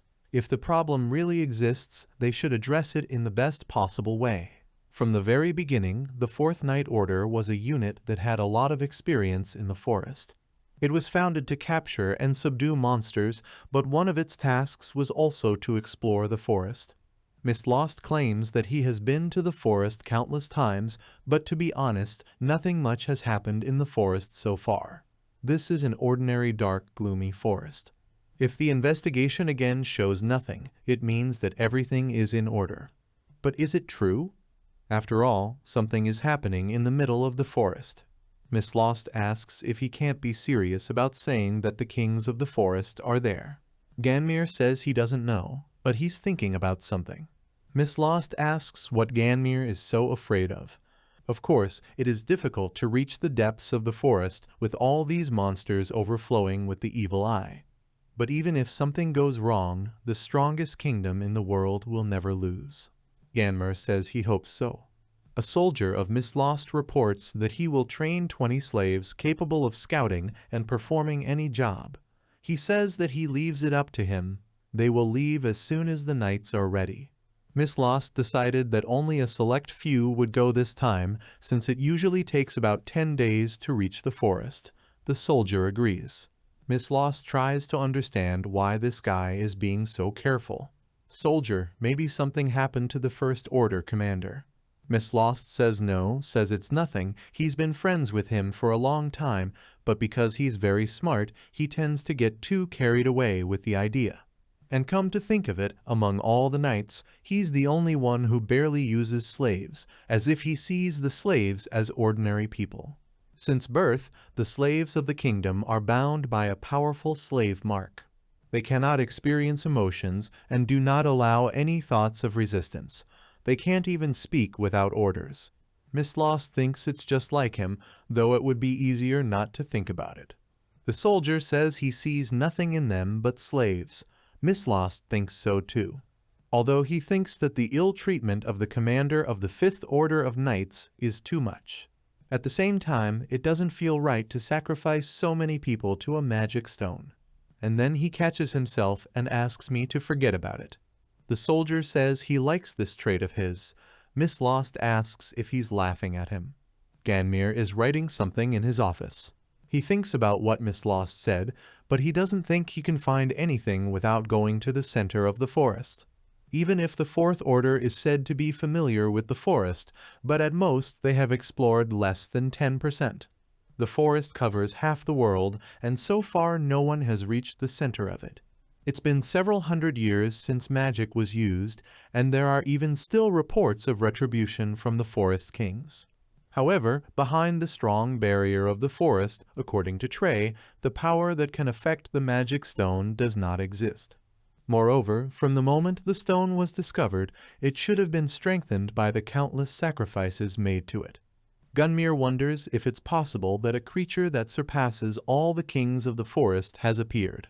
Half a month later, Miss Lost and his soldiers fight monsters. After killing one monster, they are happy that they did it. Miss Lost asks them to stop. He says it's all weird. It's been about half a month since they entered the forest, but the monsters are too few, only 4. Normally, they would have encountered 10 by now. Moreover, everyone they encountered was an upgraded magical beast from their kingdom, although they should be modified so that they only attack forest creatures. Miss Lost thinks they should have brought a mage with them. They can't blame them. Besides, something has changed. The forest looks different. He even likes this kind of forest. This is a normal path, and it should be a normal forest. Although Miss Lost feels a clinging sense of discomfort. It's a feeling of fear that slowly seeps into his body. He doesn't understand what it is. His subordinates are at their limit. He suggests that they make a small pass and sends scouts ahead. He demands that they go ahead to check if there are any dangerous creatures and must return in an hour. The scouts leave. Miss Lost informs them that they have a long way to go, and if there is no danger, they will set up camp here. 5 men from the vanguard take turns standing guard for 6 hours at a time. The others are preparing the camp. The soldiers ask why it is here. Miss Lost specifies what they mean by this. They say nothing. Miss Lost tries to calm down. If he couldn't bring the squad to their senses, they might do something unintentional. He sees that the slaves are perfectly calm in doing their work, and is surprised that the slaves really have no sense of fear, and perhaps this is normal, since they are born without emotions. The soldier reports that there don't seem to be any threats in the area. Since they have a good sense of smell and hearing, they should be safe for now. Suddenly, a wall of light appears above the forest again. The soldiers are scared. They don't understand what's going on. The light seems to pass through them. When Miss Lost wakes up, he wonders if the wall of light has swallowed them up, and then he sees that there was no attack. He and all the soldiers are safe. Just a wall of light enveloped them. The soldiers are scared. The slaves run away. Miss Lost demands that they control themselves and be prepared for an ambush. The soldiers lose consciousness. All chores in the camp are abandoned. After a while, Miss Lost and the soldiers come to their senses. They don't understand what happened. Miss Lost says it was the Forest King's attack just now. But everyone who fell just lost consciousness. No one seems to have been injured. One of the soldiers tells the commander that the slaves are missing. There are none. Miss Lost asks what he means by that, if they've all disappeared. To which the soldier replies that they seem to have escaped on their own. Miss Lost wonders if the slave mark has been destroyed. He must report this to the king.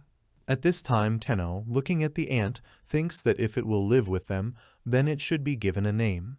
It's hard to come up with anything when it comes to a giant ant. He thinks that he has a huge red body and comes to the conclusion that his name will be Shuri. He tells the ant that his name will be Shuri. Shuri sees the wolves approaching them. They say that Koa is with the owner late today. Koa apologizes to them for being late and asking what happened. They admit that they can no longer be with the golems. Chai says that he tracked down the prey, was going to leave it in the room where the owner always keeps it. But there he was hit with a huge sword, and that's not the only terrible thing. When Chai sees the ant, he is surprised to see the Hell Watcher himself. The chief asks him why he is with his master. He asks why Terenia is here. They try to fight each other. Tenno realizes that they don't get along with each other. He shouts at them that they can't fight and asks them to stop. He asks for a truce and a face-to-face meeting with the master. Terenia says they don't get along, but if the Lord forbids it, then so be it, because they don't intend to give up their house. Fenrir thinks that he never thought that he would see the day when these two would get along and thinks that they will never be able to know the power of the master. Come to think of it, Fenrir and Phoenix are just like them. Tenno is glad to be home again and sees that even the ceiling is finished. His clay dolls approach him. He sees that they want something from him. Tenno asks what they need. Maybe they need boards that have already run out, as well as timber that has also run out. He promises to make them new ones soon. But he has more important work to do tomorrow. He's been through a lot, but right now his main goal is to make salt, and he's confident that he'll do it. He is afraid of making a mistake, so he uses only 5 fruits and puts the rest in storage. Tenno casts the vegetable seller's time-stopping magic. When he sees that the vegetables in the cellar are fresh, he realizes that this seems to be working. So he takes the silver bowl and covers it with a thin cloth. Then he just squeezes the juice in there. In his opinion, it turned out quite well.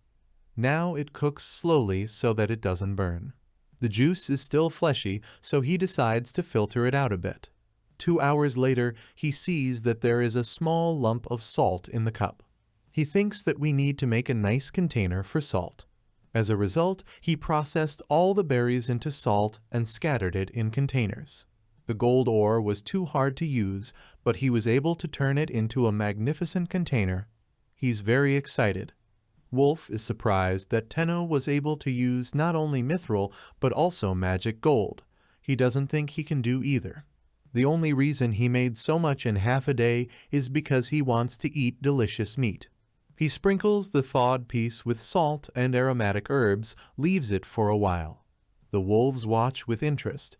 Tenno explains that this is salt and they are not allowed to eat it. Then he very carefully roasts the meat on the fire. Tenno says he needs a frying pan and oil. He saw on TV that you can make lard from pork fat. When everything is ready, he will wrap the meat in lettuce leaves and let it rest, and then finish processing, again treating the surface. Tenno eats the prepared dish. The wolves are watching him. Tenno enjoys the taste. He tells the wolves that he has prepared food for everyone on the street and tries to explain to them that they are not allowed to eat what he eats because there is salt in it. But then she agrees and says that he will give them something to eat, but only a little. He says he doesn't want them not to eat a lot of harmful substances. He asks Karen if she wants to try a little too, but it doesn't find it. Karen had flown off somewhere. The next day, Karen still hadn't returned. Tenno reassures himself that she was originally wild, but he says that it is so small it can be attacked by a dangerous animal, so he is very worried. Cow asks that the master not worry about Karen. After all, she was the closest to him and accumulated a huge amount of magic. Wolf says it's more important that their strength is restored. Tina asks if the wolf is worried about him. He hugs the wolf and asks that at least he does not leave him. Cow says of course they will stay. Now that he had calmed down a bit, he decided to do some work to distract himself. He's been trying for a while now, but he's having a hard time working on the skins. At first, he thought that he needed to get rid of the meat fat, but when he tried to use magic to do this, it all exploded, and a knife makes big holes. He managed to take it off, but when he tried to wash off the fine dirt, the water quickly darkened. The skin quickly wrinkled and began to smell bad. Tenno uses sealing magic.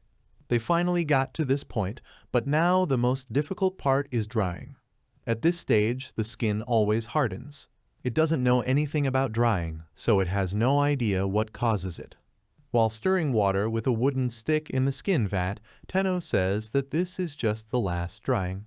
After drying the skin, he could make a fur coat, bedding, carpets, and so on. Floor skins and shoes and other small things could also be made. But all this is still just a dream. Cow doesn't understand what Master has been doing lately. He doesn't think it's something to eat. The wolf returns from hunting and brings some animal in its mouth. Tenno says that everyone has started eating more than before, so it's hard to keep up with everyone. The chief says he was hunting today too.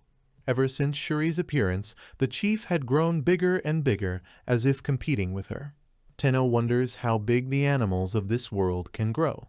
He tells the wolf that he is already the size of a car. Seeing the boar brought, Tenno says that now that they have salt, they can make ham. Tenno remembers that he left the skin in the water yesterday. The water turned brown and muddy, but he decided to dry it anyway. Tenno is surprised to find that this time it's softer than usual. Most likely, it's because he left the stick behind and Woody did such a thing. He had the same wood and cooked it. He's not sure, but he decided to give it a try. He's watching it. Tenno tosses the doll and is happy that this time it turned out very cute.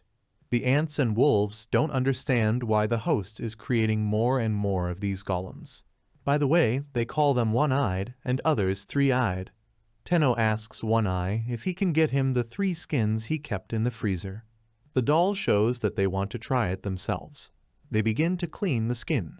He sees the dolls dip their skins into 3 different vats of water and realizes that they are testing 3 different concentrations of liquid. Then they stretch the skin to dry. Tenno realized that if the skins were stretched and dried like this, they wouldn't shrink. Tenno doesn't know why they're so much better at it than he is. Dolls pull on many skins in front of the house. He says they don't have enough space in front of the house. Tenno remembers that the dolls asked him for some lumber, so he'll kill 2 birds with 1 stone. Looking at the trunks of fallen trees, Tenno thinks that these trees must be hundreds of years old, and he feels a little guilty. The wolf screams, but there is still a tree to be felled. Tenno asks again if he really needs more, and if he's sure about it. He thinks he's had enough. Moreover, he will have to process the tree first, and then move the boards to the 3rd floor or basement. He sees that the dolls themselves carry the boards. He is amazed and wonders what else they can do. Tenno looks around. He thinks he's gone a little overboard. He returns home and thinks that's enough for today. In the room, Tenno sees a chair, and then he sees the hanging chair that he wanted so much in high school, and it is reproduced in great detail. Even the tub is made of wood. Handrails and decking on the stairs, and even a beautiful anti-slip coating. But the toilet door is still missing. You think it will be a surprise for Karen when she gets back. Karen flew to the magic lake. Tenno returns to the place where he cut down the trees and thinks about what to do with this field of stumps. He sees that the tree stumps are gone. He sees the ants crawl under the tree stump and carry him into the cave. Shuri meets him and invites him to enter his house. Let's go through and enjoy his nest, which is now more cozy than ever. Tenno feels like he's being lured away. He apologizes, says that he will refrain for the time being. He sees the ants burrowing into the ground. So they level the pit from the stumps and the ground is well treated. Tenno thinks that you can make a garden here, then you don't have to look for vegetables every time. He is confident that he can grow enough to feed himself. You need to start with something light, like potatoes. He wonders if she's in this world. And if we talk about the soil, then an idea comes to him. He calls out to Shuri and asks if he knows of any vegetables that grow in the soil, i.e., underground, and can be eaten. He explains to the dolls that if they are going to farm, they need to make fertilizer. He knows what he's talking about because his father told him how to make them. They dug a hole in the shade of a tree in the corner of the square and made a wooden frame. Tenno explains that it is necessary to alternate between food waste, dead leaves, and dead grass. They fill the pit.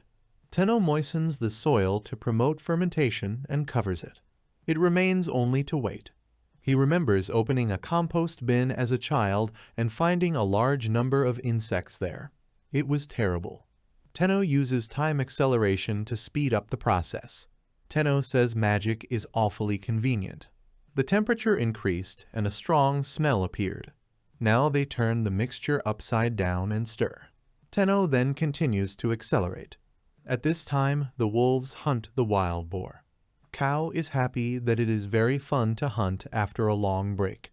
They see a strange light in the sky. Cow stops and looks at it. He wonders what it was. Tenno looks at the compost room and says it looks good. It's getting warmer. He thinks that he will leave everything as it is. Suddenly, she notices a huge bird in the sky. Surprised, he realizes it's Karen. The bird happily shouts that it has returned, tries to sit on its usual place on its head. Tenno waves her off, asks her not to do it. Then he apologizes, says that's not what he meant. Tenno hugs her, says she scared him, but he's glad she's okay and she's so beautiful. The wolf comes back and shouts that he knew it was Karen. Karen just wanted to take care of someone, she couldn't help them anymore. She points to a lump with wings on it. Tenno doesn't understand what it is. It has wings, and it's fluffy. Tenno first removes the curse and then uses purification. Fenrir asks Karen if it's a water dragon. She replies that yes. The wolf says that the great forest is definitely being revived. Among the kings, there are divine beasts that control the 5 elements that make up the forest. For a long time, the forest was protected from human attacks, but soon all the dragons disappeared. Koa says that if the water dragon is alive, the waters of the forest will soon be beautiful again. Karen agrees with him. So great is their influence on the forest that if the dragon regains its power, the forest will immediately come to life. Karen promises King Fenrir that she will find the other dragons and bring them to their master. Koa agrees that, given her mobility, he'll have to leave it to her. Tenno looks at the strange creature in his hands. It's a beautiful deep blue color, like a fluffy ball of yarn. Tenno wonders what kind of creature it is. He asks Karen and Cow why he looks like this. Karen says she doesn't know, and Koa says it looks like it's a water dragon. Tenno touches it, it's nice to the touch, fluffy. The lump bounces in his hands. Tenno decides that he will be Fluffy. Koa is happy that the owner gave the name to the water dragon and Fluffy, it sounds good. Tenno hopes that the strange creature liked his name. At this time Shin and the other wolves returned. They are dragging a huge boar. Tenno had always wondered how they could carry prey several times their own size. Sean says it was a great hunt today. Tenno asks if Shin wasn't in the water. He's pretty sure it was. The spider immediately grew, as did the bird, and some mysterious creatures appeared. He wonders if wolves can swim here because it's a different world. He thinks about how he's improved his skills lately. Tenno praises Shin and says that he is a great hunter. Tenno informs everyone that Karen has returned after a long absence. They have to cook a lot of meat. He butchers the boar again and says that it is getting used to the entrails, but after all this processing, of course, you don't want to eat after that. He finds a small stone near the heart. He can't understand what it is, maybe it's some kind of disease. If you look closely, you can still see such stones there. Tenno pulls out a few pebbles. He says that not all animals have them. He doesn't know, but it seems to him that there are only stones in those that he caught. Placing the stone in his palm, Tenno tries to apply purification. But nothing has changed. Apparently it's related to the curse, but it doesn't matter now. At this time, stone dolls make a stove. Tenno tells Fenrir that there is something he has been wanting to do for a long time. He made a furnace out of silver ore. Then I put some huge rocks in there. Rocky Mountain stone is easy to process, and the spell effect on these stones lasts for a long time, and it seems that they are quite heat resistant. So he decided to make a barbecue. He puts rocks in the barbecue and imagines it's charcoal, and then imagines the heat. And then you can string food on a skewer made of gold ore. He's always made them in Kamado, but he doesn't think it's that important. Karen stands by and waits for the meat to be cooked. Tenno says it will be ready soon. Tenno thinks he should leave the raw meat for Cow and Suri. Koa approaches him. He grins his teeth in satisfaction. Tenno says he got it, that they just ate the guts. Karen wonders if Fluffy eats meat. In his portion, he adds salt and lemon juice. He tries the prepared dish and says that it is very tasty. Now you will need to think about kitchen utensils. He needs to make sauces because there's still too much to explore. Looking at the strange stones, he thinks that this thing looks like a stone and wonders if it is possible to pour magic power into it. He is surprised to see that the magic power spreads instantly. Until now, the rocks on Rocky Mountain were the easiest to use and the most effective. But unfortunately, the effect disappears when the power infused into it is used up. He was so upset when the toilet drain stopped working one day. Tenno suggests seeing if they can be used for something. He sees that more and more magic is pouring into the stone, and it seems that it can store quite a lot. After a while, the stone changed color. It has become a transparent green color and looks like a gemstone. Tenno wonders if it will be the same with the other stones. He pours magic power into them and sees that the stones turn green, red, dark red, light blue, depending on the type of demon. They also differ from stones in that when they change color, they no longer have magical powers. Tenno says they are beautiful, but he doesn't know what to do with them. If you sell them, you can make a lot of money, but he has no one to sell them to. The wolf roars. Cow asks him what happened. The wolf opens its mouth and breathes fire. Tenno knows it's magic. He asks the wolf again if he can really use it. Magic. But why did this suddenly happen? He sees that Fenrir has covered the red stone with his paw. The wolf spits out flames again. Tenno jumps out of the way, dumbfounded. He is surprised and tells Fenrir that he understood. But honestly, he doesn't understand what he's talking about and needs to figure out what's going on. Tenno thinks that maybe this stone doubles its magic power. He decides to check. Tenno picks up a pebble, picks up a mug, says the word water, and a huge amount of water gushes out of the mug. Tenno is startled. Karen and Koa too. Tenno unexpectedly received a useful item. It will think about how to use it later. At this time, the ant returns. Tenno greets him. Suri says they looked around in some places and therefore brought a lot of vegetables. Tenno wonders if it's all edible. The ant shows various vegetables, says that, for example, it can eat them raw. Such roots can be eaten even more delicious in combination with meat. He suggests that Tenno try eating it. Tenno moves the vegetables to the shade and decides to create the fields first. He turns and walks away. The ant asks where he went, and the boss assumes that most likely the owner is dissatisfied. When he arrives at the field, he sees that the golems have already done everything. It looks like setting up a vegetable garden will be easy, thanks to the small ants digging up the soil. First, he needs to plow the soil and mix the fertilizers he has prepared. But honestly, all he did was make compost. He plants for the first time. He probably just needs to try it out. He's loosening the ground with his golems. As soon as the soil is ready, you need to make beds, well, or something like that.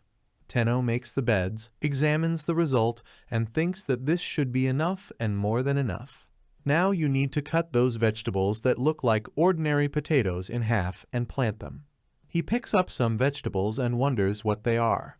And is this even normal? It feels like it's cursed.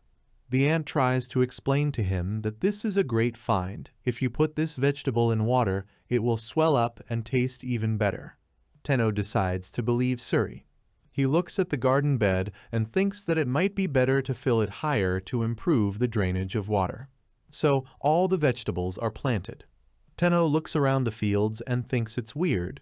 He wanted to make a small vegetable garden, but it turned out to be a whole farm. He was only supposed to plant 100 potatoes, but the field is only half full. I wonder where he went wrong. The ant doesn't understand why it's reburying what they just got out. Koa suggests that there is a storage area downstairs, and Karen admits that she doesn't know, but probably the owner thinks deeper than them. Tenno says it's good that he managed to plant them, but he doesn't know what season it is. It was warmer now than when he had just arrived here. In any case, considering how troublesome it is to have weeds and thickets that need to be weeded out, he decides to create more stone dolls. He explains to the golems that all they need to take care of the field is weeding, feeding, and pest control.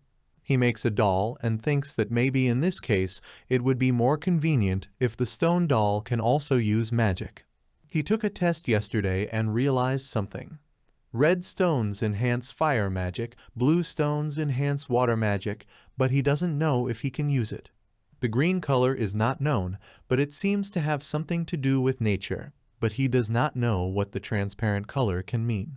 He decides to infuse maximum magic power into each stone doll. So, the pupae come to life.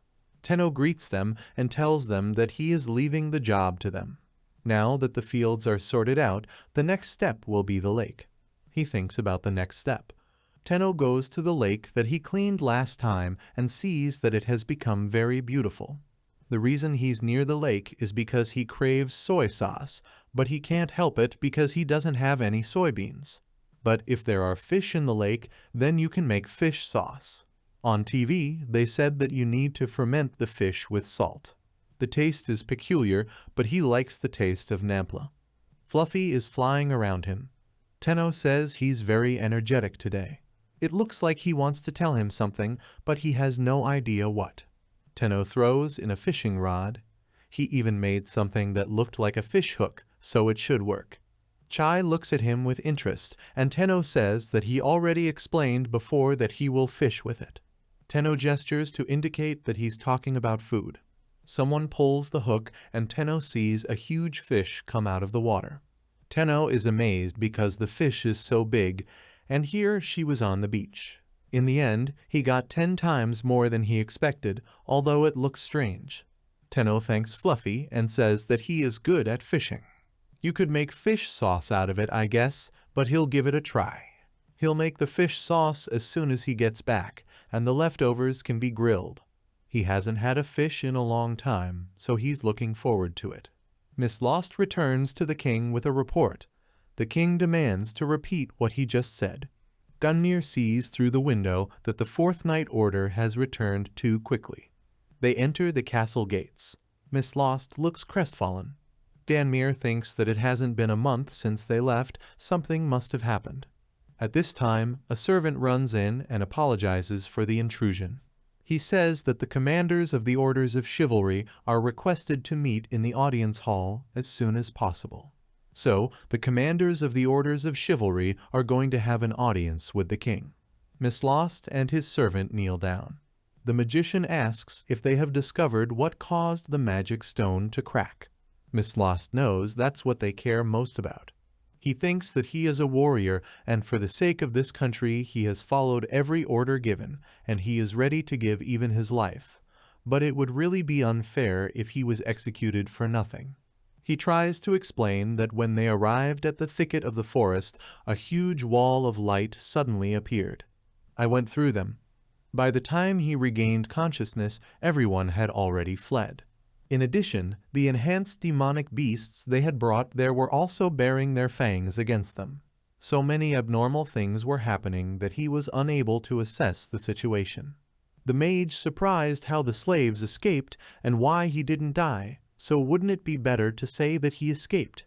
Miss Lost is outraged. The magician says that he says impossible things.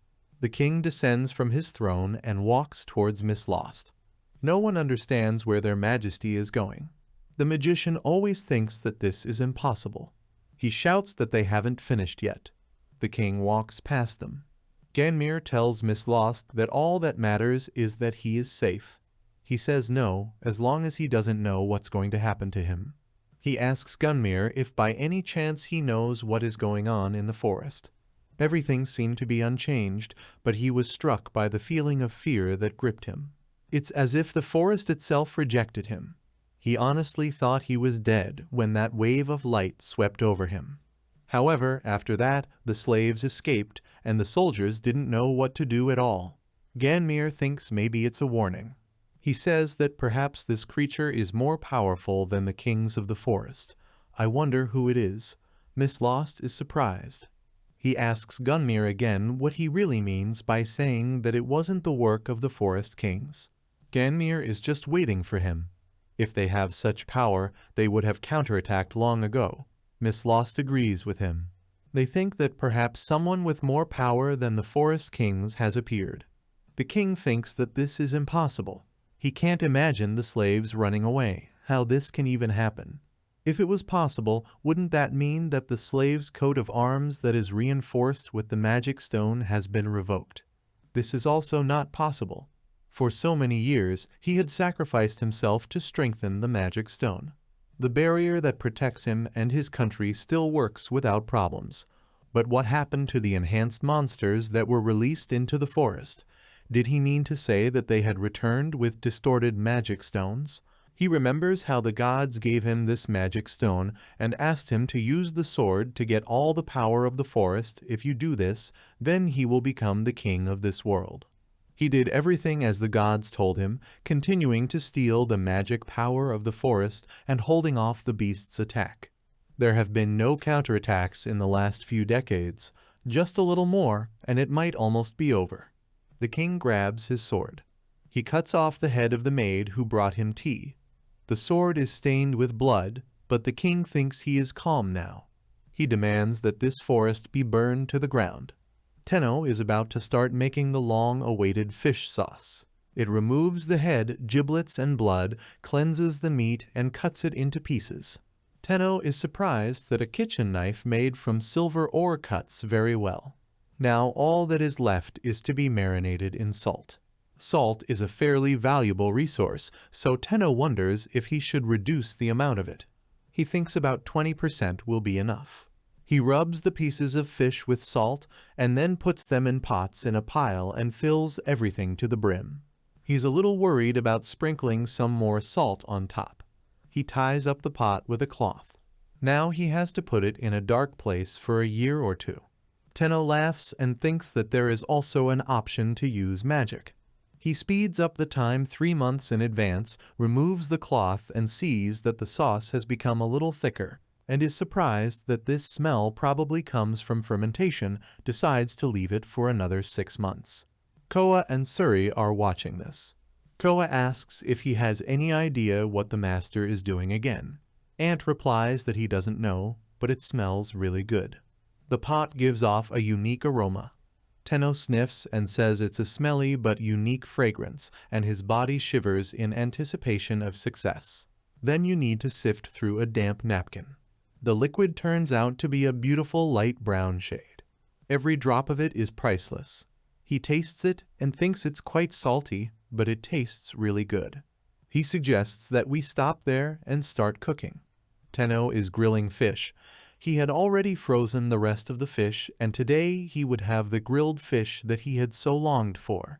He is sure that Karen will be home soon and offers to prepare a portion for her as well. When it is ready, turn it over and add the sauce. Tenno enjoys the smell of food. He picks up his chopsticks and tastes the fish. Tenno is delighted, and both the chief and Koa look at him in surprise. Salt alone can never betray such flavor and sophistication to fish baked in oil. In other words, the dish was delicious. Tenno eats the fish and thinks it's delicious, but now he wants white rice. His effort and hard work was really worth it. The wolves ask him too, but Tenno hides the pot of sauce and says that this dish is too salty, so it will not suit them. But the wolves continue to insist. Tenno agrees and says that he will give them, but only a little. Now he had to cook more meat for Karen. The ant makes some strange noises. Tenno thinks it's a really weird sound and asks him if he can stop it. He wonders if Shuri is okay with meat. Now he can enjoy his meal. He sees the chef eating his food. He asks him what he's doing. Also, he treats Fluffy and asks if it's really delicious. And now he can no longer escape from reality. He asks someone to stop it. At night, Tenno falls exhausted on the bed. He says that today was a very hard day and the only consolation is his soft bed. Tenno is surprised at how golems evolve. He wonders if tomorrow he will see a field that looks different. These guys are increasingly looking like an economic building. With that thought in mind, Tenno falls asleep. In the morning, Tenno is woken up by one of the golems who brings him new clothes. Tenno wishes him a good morning and he goes out to the field. The clothes they made for him are really much better. These are breeches and a short-sleeve shirt. He sees golems and ants working on the field, planting a plant together. Tenno asks the golem for permission to help him. He refuses him. Tenno goes home and asks the golems if there is any small work for him to do. But even these golems refuse him. Tenno feels useless. Shuri and the chief are holding some round objects in their hands. Both ask for some mana to be poured in. Tenno is glad that they still need his help, but he doesn't understand what he has to do. The chief and Shuri show him the items again. Tenno wonders if they're putting mana in there. He puts his hand on these objects and understands that they want him to pour mana into them. There is a crackling sound. Tenno apologizes and says that he probably poured in too much mana. It turns out that these are eggs. From them, many small spiders and many small ants appear. Tenno screams in surprise. Tenno apologizes and says it's his fault that he shouted so much. He apologizes to them, but he doesn't really know much about insects. If it was a centipede, he would have blown it away. He sees the spider on Chai's back again and wonders if it's okay. Come to think of it, it's been a long time since he's seen Koa. He's so happy. Chai looks at them. Tenno asks if maybe he wants to be petted too. Chai looks away, and Tenno is surprised that Chai refused him. He hopes they get along well with each other and wonders if he's only paying attention to Koa these days. Chai thinks he's been misunderstood, and he wants to be petted just like Koa. Koa asks if maybe he is jealous. Chai denies this. Tenno looks at them and thinks they're very cute. They go to the forest and find the cave again. Tenno says there really are a lot of caves in this forest. He wonders if there's anything else this time. They enter the cave and 2 wolves jump out to meet them, and then a few more. Tenno is surprised. In the royal hall, knights of orders and magicians gather again. The king announces that 25 mages will accompany the 2nd Order of Knights and the 5th Order of Knights to conquer the monsters. Gunmir understands that this is what they decided to do after yesterday's report. The cows say that so far he has shown mercy to the beasts in the forest and even had the honor of being useful in his country. However, they have exhausted his mercy due to their repeated rebellion. He decided to burn the forest to the ground. To the servants, Miss Losta asks him if he understands correctly that he has been entrusted with such an important mission. Miss Lost notices that he's shaking all over. Ganmir doesn't understand how they could have made such a decision to live. The Forest of Magic definitely has great power in addition to being a member of the Fifth Knight Order. If it was against normal monsters, then the enemies wouldn't stand a chance. But the enemy is probably not the Forest Kings, but something stronger animals. Wolves rush out of the cave to attack Tenno, but he manages to erect a barrier.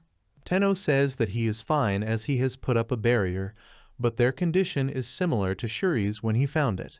Is it possible that these are his children? Chai shouts at the wolves, don't they remember him? He asks them to come to their senses. And then he turns to Tenno and asks him to save you too. Tenno realizes that he thought they were his children. He asks them to stop moving, uses magic. The wolves freeze in place. He's pleased that the idea of them being surrounded by a cage worked perfectly. He asks for tea to calm down, uses cleansing magic. The wolves fall unconscious. Chai says everything is going great. A black shadow comes out of them. Tenno approaches them and tries to revive them. He understands that these guys are teammates. They are very thin. Tenno swears that he will never forget whoever created this curse. At this time, the king demands that the knights show these kings of the forest how terrifying the empire can be. The knights throw up their hands in agreement. At this time, the castle is struck by lightning. A few days after the incident, he was asked to triple the size of the economic core.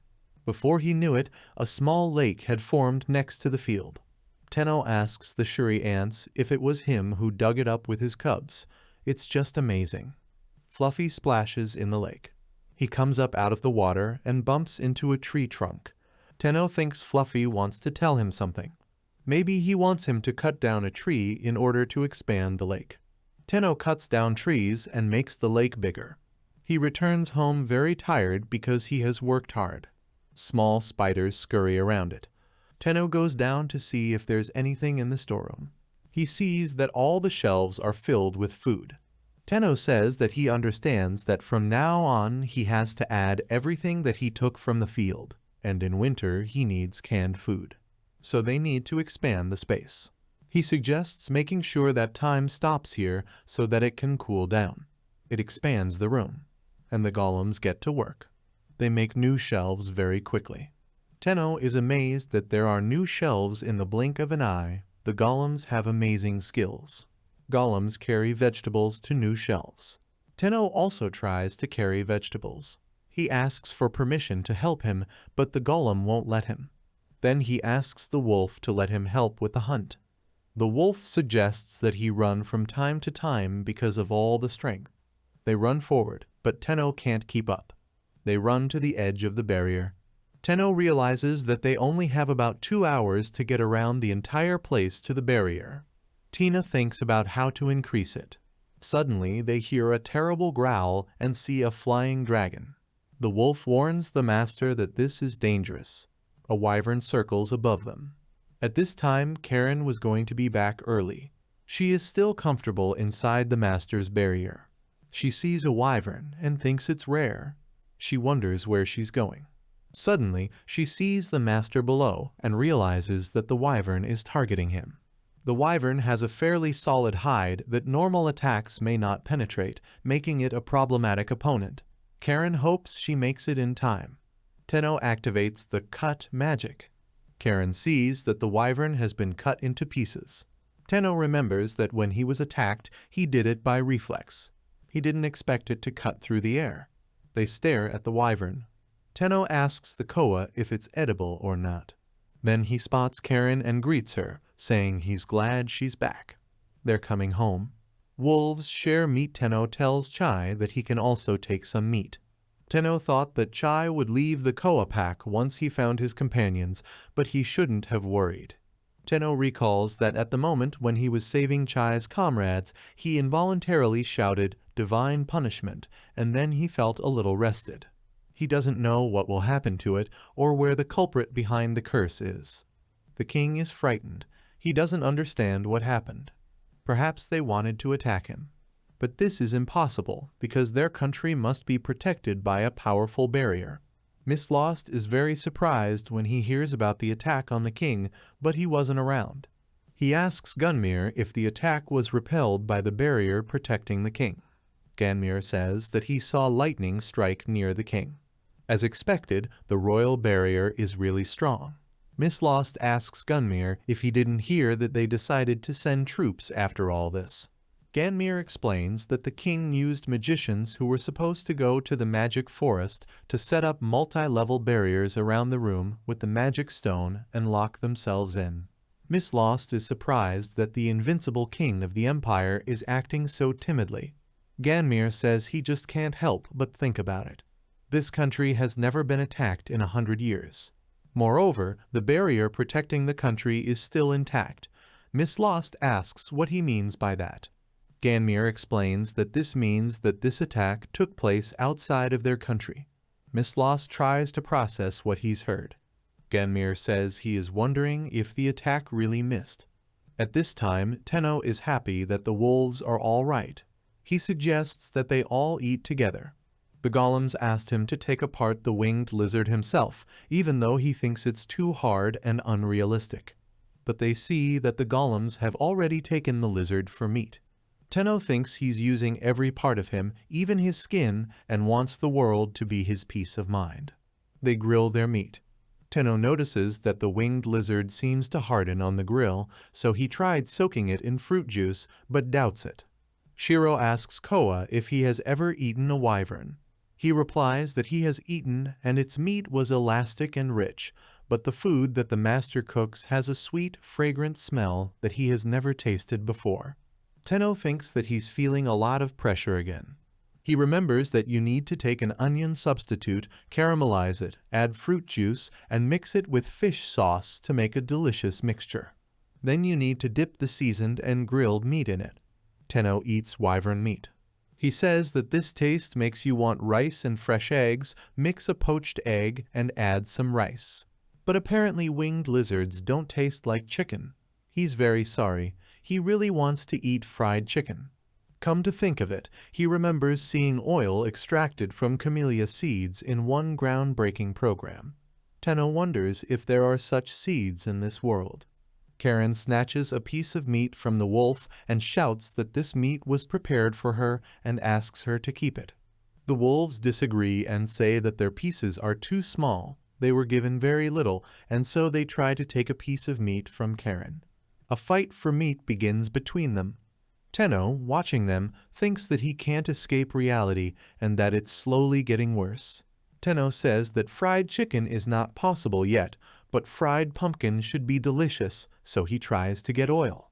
The oil can be squeezed from a wide variety of seeds, so they'll try everything they've eaten first. He squeezes oil from various seeds, tastes it on his tongue, and finally says that this is a different matter. I wonder how you can get butter. Ants and spiders roll him some fruit. Tenno thanks Spidey for always bringing useful things. He cuts the fruit he has brought and sees that there are a lot of seeds in it. He needs the seed and sees that he can squeeze the oil out of it. Tenno asks Spider and Ant where they got the fruit from. They run forward and show Tenno a tree with a lot of such fruits. The tree is lush and abundant, but most of it is outside the barrier. For some reason, Koa was against it when he tried to expand the barrier earlier. But he can't resist what he really wants. Ganmir explains that the journey from the royal palace to the entrance to the forest takes 10 days. It will take several more months to reach the center of the forest. Miss Lost asks why he thinks that out of the blue. Ganmir says that the king was attacked from that place.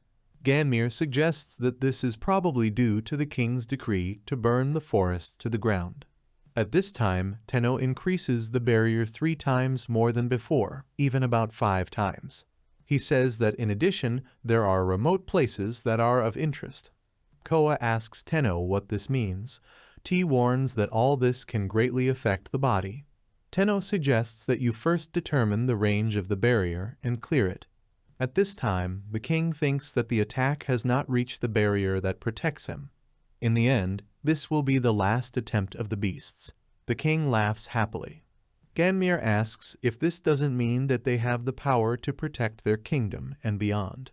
At the same time, Tenno thinks that the curse is true and why not return it twice as much. It reverts the curse's magic back. Lightning bolts of light strike the stone. The mages run away in terror from the magic stone.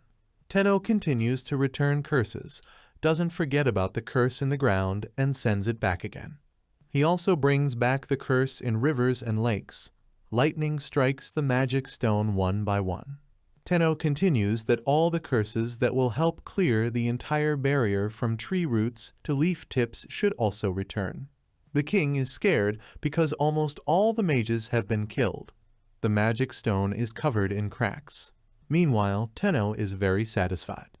Koa runs around the place to the barrier and says it's too big a place to get around in one day.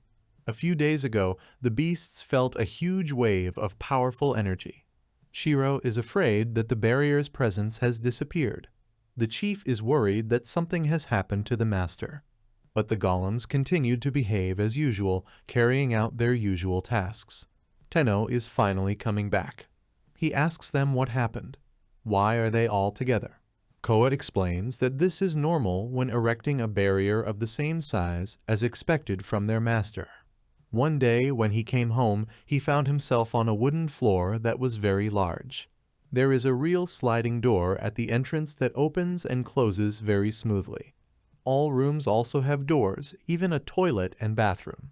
He feels lately, this often happens, the golem is calling him to follow.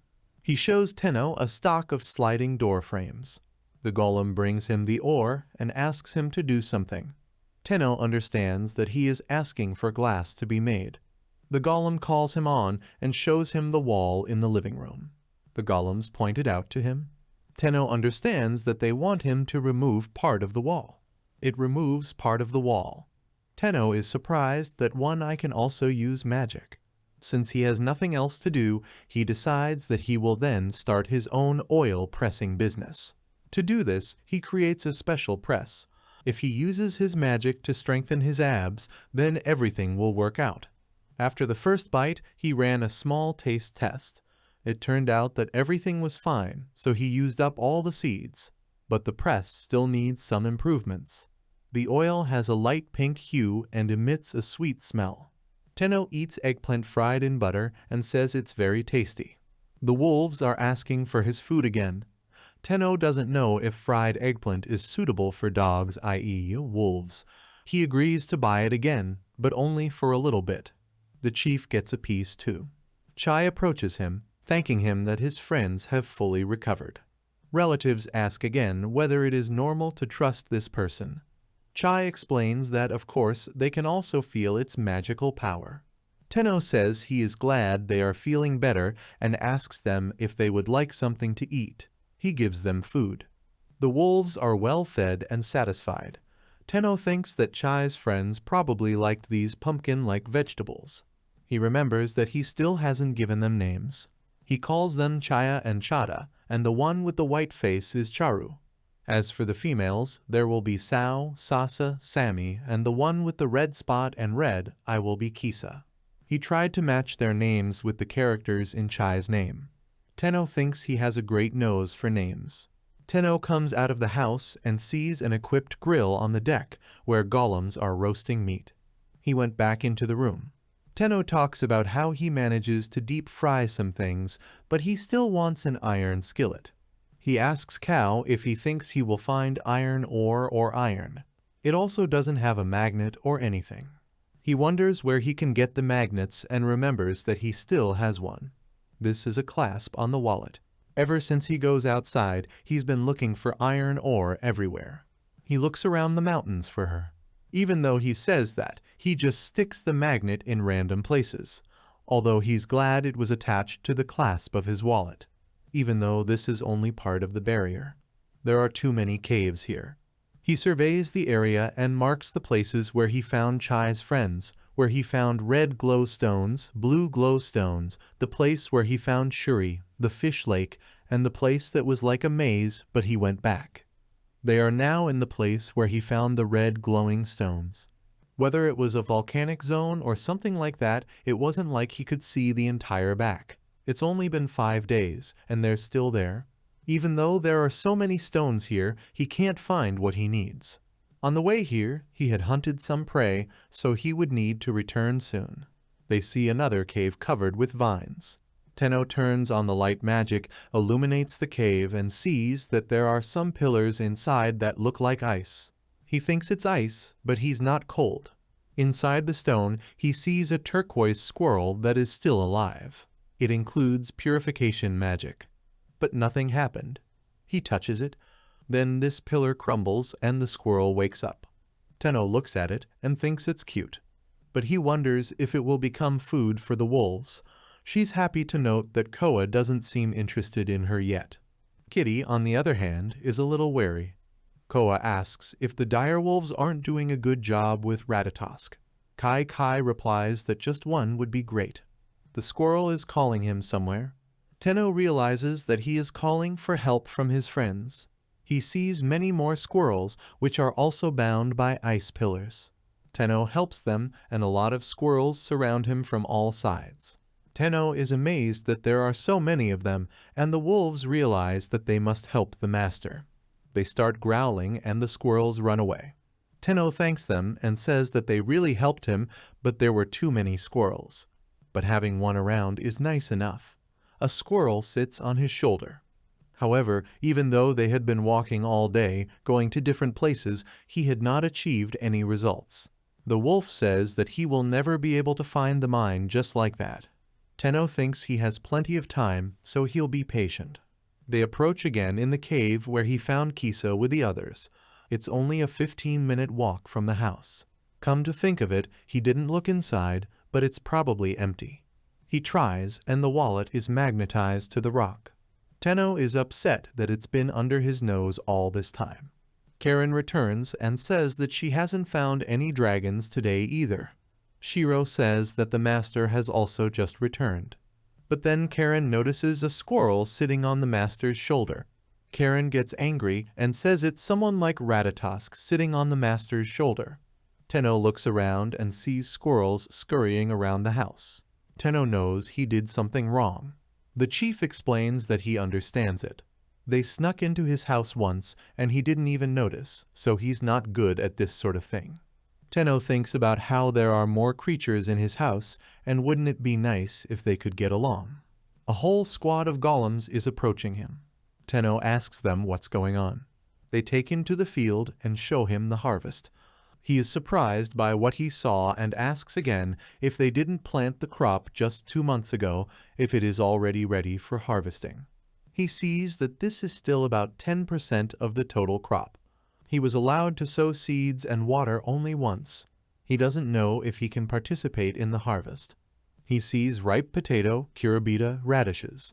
He looks at the vegetables and wonders if they're too big. Tenno stews vegetables.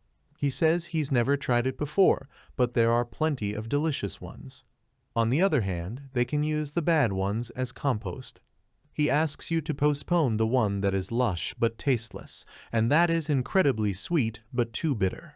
He thinks that if you do it right, you will be able to make a lot of seasonings. Animals and insects also eat vegetables. The chef, eating one of the root vegetables, says that it has a very sweet taste. And the ant says that it never thought that the things it collects would grow like this. They all think that this is so that they can eat more of it. Tenno asks them what they are doing in the garden and sees that they are sharing vegetables. Before he knew it, a grandiose development plan for the area had already been developed. Tenno asks you to wait a minute and asks what is his request. It wasn't long before he was able to make a frying pan out of an ore similar to the iron they brought home. They had been fighting an unknown enemy for a long time, when his allies who were consumed by the darkness came and attacked him. He lost himself. He was determined to die, but when he came to, there were only a few of his companions left. They went in search of shelter. They saw a cave, and they asked if some king built this place. They can probably hide here. They decided to rest for a while, and then fight these people. They enter the cave. But in the cave, they feel weak and start to lose consciousness. But suddenly, a healing wind or magic blew. His body feels light. His mind is clear. He asks if everyone is still alive. He catches some small animal. It was still not in its best condition, but it was strong enough to catch small prey, all thanks to that healing wind. He feels the miasma leave the forest, tries to figure out if the threat has disappeared. Today, one of them was able to go hunting. He thinks that he was very helped. Perhaps now they should think about how to help their other comrades who are still exhausted. They can sense something happening outside, and it's coming here. They see one of the forest kings of Fenrir and a direwolf beside him. They think it can't be, it's too big. And then they see a spider, and it's never seen anything that can make strings. But the most amazing thing is that they see a person. Dogs understand that an enemy is in front of them and rush at him. But oddly enough, Fenrir and the direwolf are protecting him. Tenno sees that Cow and Chai have grown even bigger. Cultivates the local land, they grow vegetables. The products collected here are thoroughly researched through trial and error. To change the pace, he decided to use the materials they found while exploring the caves. In addition, he sees that small spiders can create threads. He notices that Chai can also use magic. Tenno doesn't know if T and Koa have changed or if they've just evolved. There were pups inside the cave. Tenno says they seem to have lost the will to fight, although he can understand them. It uses cleansing, dispelling, healing, and purifying. The dog says that this is the same power as the healing wind that fills the spring forest. Koa explains that this is true. The master cleared the forest and restored our strength. The dog does not understand why the master, and T explains that it is true that the forest king looks at him as a master. In front of them is an amazing magical creature, a master whose heart is full of love. At first, the T looked like a dog, but now it has become a large size. Tenno asks him to stay that size. It was quite scary to be looked down on like that. They all go to the garden. Now there is a whole estate around the mountain. He still can't get used to the fact that this place is so big. But suddenly he notices that the field near their house has turned into a forest. Tenno doesn't understand because everything was fine this morning. He runs there. A spider rushes towards him. He is glad that the owner has returned. He reports that they did as the golems told them and planted all the trees that would bear fruit in one place. It's all thanks to the efforts of their clan.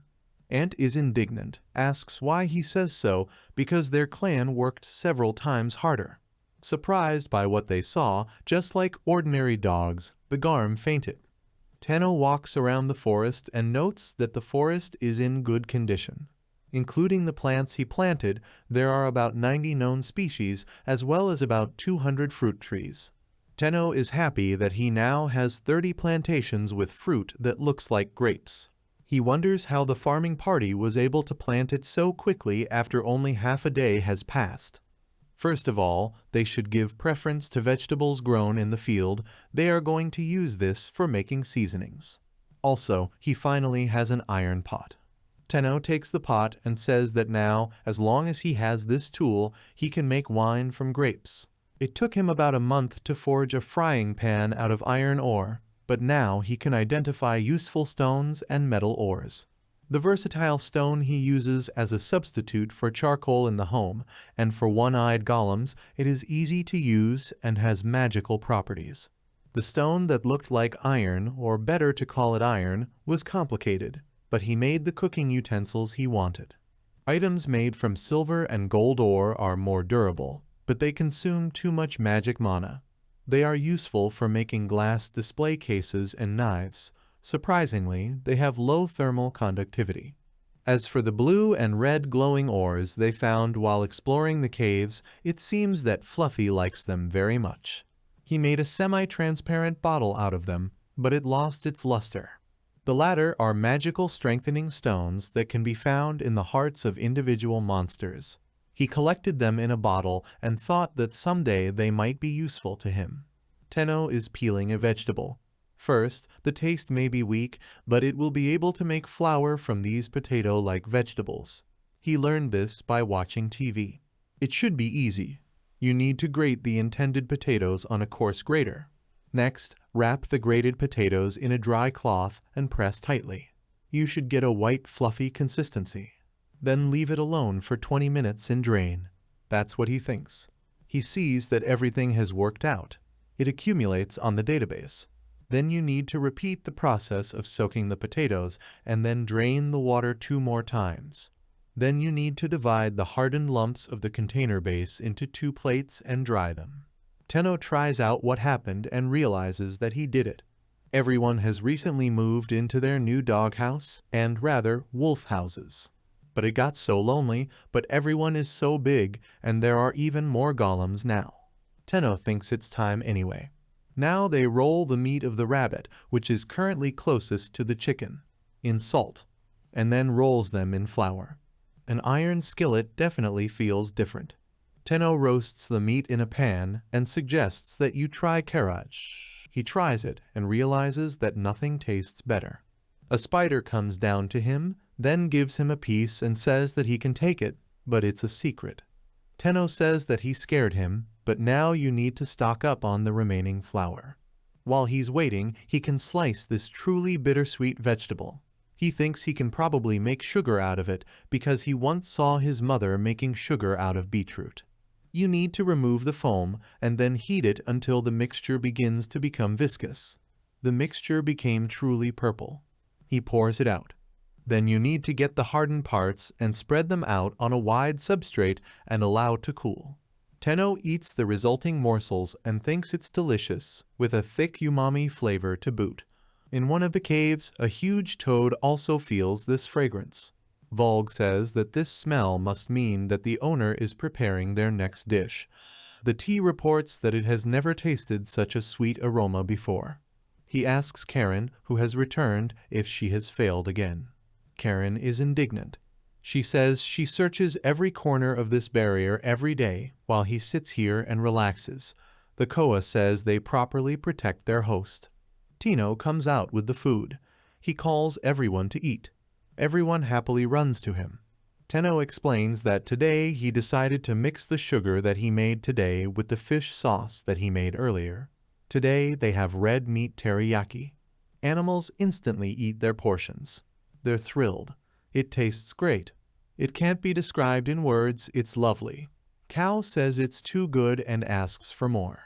Karen says all her hard work was worth it. She worked hard. It was hard, flying through the miasma in search of dragons. Koa reports that he's been feeling the dragon's presence quite strongly lately, so it's strange that they haven't found it yet. Karen says this is good news, but finding this dragon is not easy. Koa says there are too many excuses. Victoria, Karen is indignant. The chief says they can't deny that Karen is trying her best. Karen is pleased to see that he should be grateful. Tenno continues to eat. Suddenly, they see an earth dragon crawling towards them. Tenno explains that he joined them not too long ago and asks if the others would mind. Fuzzy flies past him. The earth dragon looks at him. Tenno says that he can fly without using his wings. They look different, maybe Fluffy and Dragon belong to the same species. He wonders why he would assume they are the same species. The surviving mages continue to keep watch around the magic stone. The king asks if they are sure that the barrier is all right. He says it's impossible. They should detect the problem within a month. He asks the magician if the 4 of them have forgotten that they were entrusted with the blessing of his magic stone. The magicians agree with him. The king once cast the spell Ageless Magi on them, the chief mage and his assistants, when he was testing his magic stone. Mac thinks they're reaping what they've sown. Only 4 of them knew that all these lives were sacrificed to the magic stone. This was done in order to extend their lives and preserve the barrier. The spell worked, and they overcame their deaths. But at the time, he believed that strength is justice. One of the slaves crawls up to him. The magician asks what's wrong with his eyes. He says that this world will never forgive him for this. The magician thinks that the kings of the forest definitely suppress the magic power of the stone. This means that they have become a force that poses a threat to this country.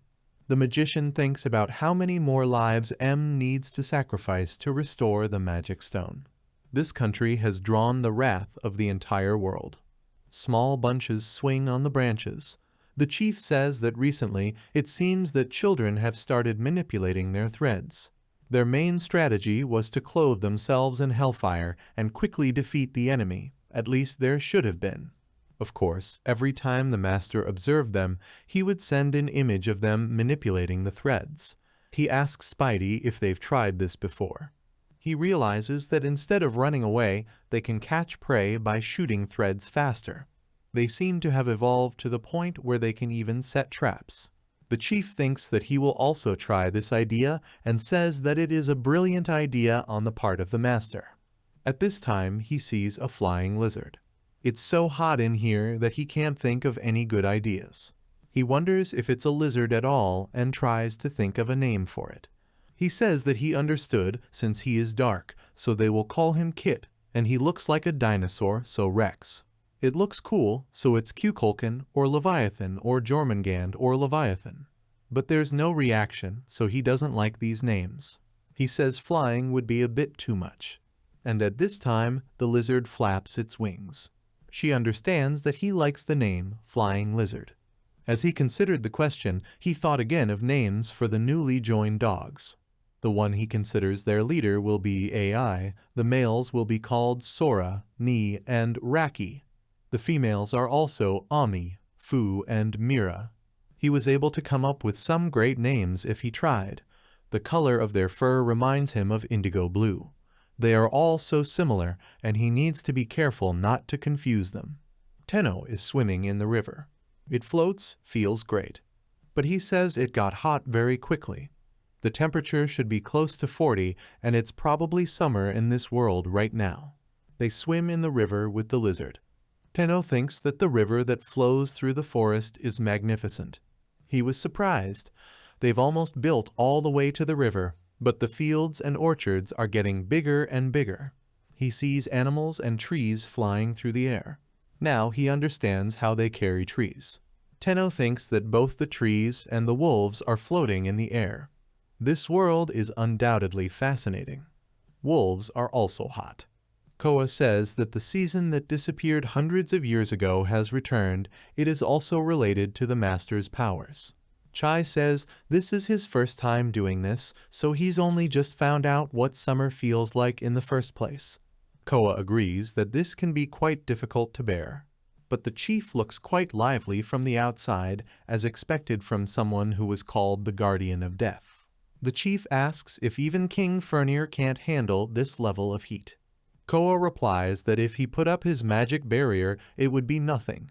He's just enjoying the heat after all these years. The chief says that he doesn't really care about him, but doesn't he feel that something is wrong here, that the master is not doing so well? Kao agrees. He would also be interested to know. Tenno comes out on the beach. He starts to feel a little dizzy, but thinks that it will pass soon.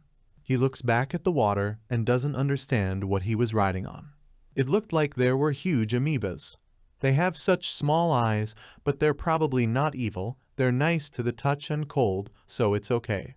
The chief asks him why he was playing with water spirits. He explains that spirits like pure magical energy, but even he has never seen a whole group of them before. The boss warns him to be careful not to share too much mana with them. Tenno falls to his knees. Wolf and the chief anxiously ask what happened, so he's not feeling well after all. He replies that he is fine, but he thinks to himself that this is a different world. Tenno returned home. He sees that the pot is empty. The meat and potatoes that he made this morning disappeared in the blink of an eye. Tenno wonders if he should work 3 times as hard, and then maybe he'll need 3 big pots or 5. If one eye could help him with the cooking, they might be able to avoid it for the sake of Draniki. But to do this, he would need a larger cooking area. We still need coal stoves, but Tenno can't finish the idea. He's so hot that he can't think straight. He feels like his head is spinning. In the kingdom of Enivars, slaves are being collected again. The magician is pleased that there are definitely 100 people here, and they need to be sent to the magic stone. With that amount, they should be able to repair the magic stone. After that, they just need to assess the situation and increase their numbers if necessary. The chief magician remembers the words and eyes of the dying slave. But he calms himself down and says that he is not thinking about that because slaves are slaves. They were born for this purpose, as disposable warriors, as research material. or like the ones who do the dirtiest work. This is the norm in this country, and anyone who ever raised an objection was immediately subject to public execution. In their day, there is no one who raises their voice. Rather, many people would think that it is fine for the sake of a prosperous life. This is exactly the country in which they live. The sun continues to burn. Tenno lies in the water and feels relaxed. He realizes that he seems to have a fever, and maybe because of the heat, he can't sleep. But it is very pleasant to be in the river, and it feels relaxed. He listens to the rustle of leaves, observes the bustle and work of golems and ants. He thinks that if he continues to play day after day, his heart will start to ache. They swim along the river with the lizard. Tenno thinks that he won't leave and decides to think of ways to prevent curses. Tenno doesn't know if there are people and civilizations in this world, it's still not known, but when it comes to the curse, aren't people the main culprits? So there might be people out there somewhere. He just feels like they're not in the woods. But against that, the fact that this world is just a forest. However, he is sure that there must be people there, and he really wants them to be here. He's trying to figure out what kind of curse it is then. At this time, the slaves are led step by step to the magic stone. Tenno says that in Japan, this is associated with the image of cursing a particular person. But is the whole forest cursed here? But it's his own belief that he considers it a curse. He wants to see if there is a possibility that this place is cursed, as in the case of earth-bound spirits. He thinks it's just impossible. Somehow, it's all starting to get funny. But the worst part is that catchy shadow. Koa and Karen were in a state of obsession with it. If this is detected, then you need to quickly clean it up. And it was an obsession. Shuri and the others were also captured, and it was an evil curse. Tino laughs and says that curses are neither good nor bad. He sees all sorts of different images that are mixed into one picture. Kao and Chai watch him, and they have a strange feeling. Tenno goes on to say that if a person is subjected to violence, they are gradually destroyed. It's more like a curse, or more like a demon. He wonders if the purification works on demons as well. He feels like he doesn't understand anymore. Tenno wonders if demons are summoned by sacrificial offerings. They use this power to dominate the world. It sounds like a movie he once saw. Tenno is hot and feels like he's losing consciousness, but says it doesn't matter which one, they're both enemies, so let's destroy them all. Tenno laughs and says it's fun for some reason. He tells you that you need to prevent the demon from summoning and wonders if magic circles or something like that are necessary for summoning. But he can't imagine a magic circle at all. If it's not a demon, but a curse, it would be nice to somehow deal with the root cause, whether it's a person or an item. If it's really related to victims or something like that, then it's too dangerous. First, you need to find a way to deal with it. At this time, in the kingdom near the magic stone, the killing of slaves begins. The mage says that once the technique is activated, everything will be resolved. He thinks they just need to investigate the reason, not letting their hearts flutter in a place like this. Tenno goes on to say that since he doesn't know about magic in circles, it sounds like a good idea to introduce it with a black stone. At the same time, he decides to put them to sleep. While they are doing this, you need to make them forget this method as well. Erasing their memories is a good idea. But if the culprit died and was eventually sacrificed to the black stone, it would leave a bad taste in the mouth. If it's a curse, it's too troublesome, so first you need to imagine the black stone again and double the retribution like before. He decides to better seal it so that the curse itself can no longer appear, making it seem as if it has turned into an image of a shrine. Mages watch as slaves die near the stone. Tenno tries to remember what he was going to do with that curse again. Then it remembers and enables activation. Once again, there is a rumble from the forest and a huge pillar of light. This pillar of light is raining down on the magic stone. The mages are shouting, not understanding what it is. Many of them fall and lose consciousness, and only the slaves remain unharmed. Magicians come to their senses and cannot understand what it is, what happened. They ask the chief wizard what happened, but he doesn't answer. He looks carefully at the stone and sees that the stone is tied with a rope. Tenno wakes up from his slumber, trying to remember what he was doing. He feels his head clear, and he suggests that maybe it was dehydration. He goes home and suggests going to bed early. It occurs to him that he might just use magic to cool down the houses. He wonders why he didn't think of that sooner.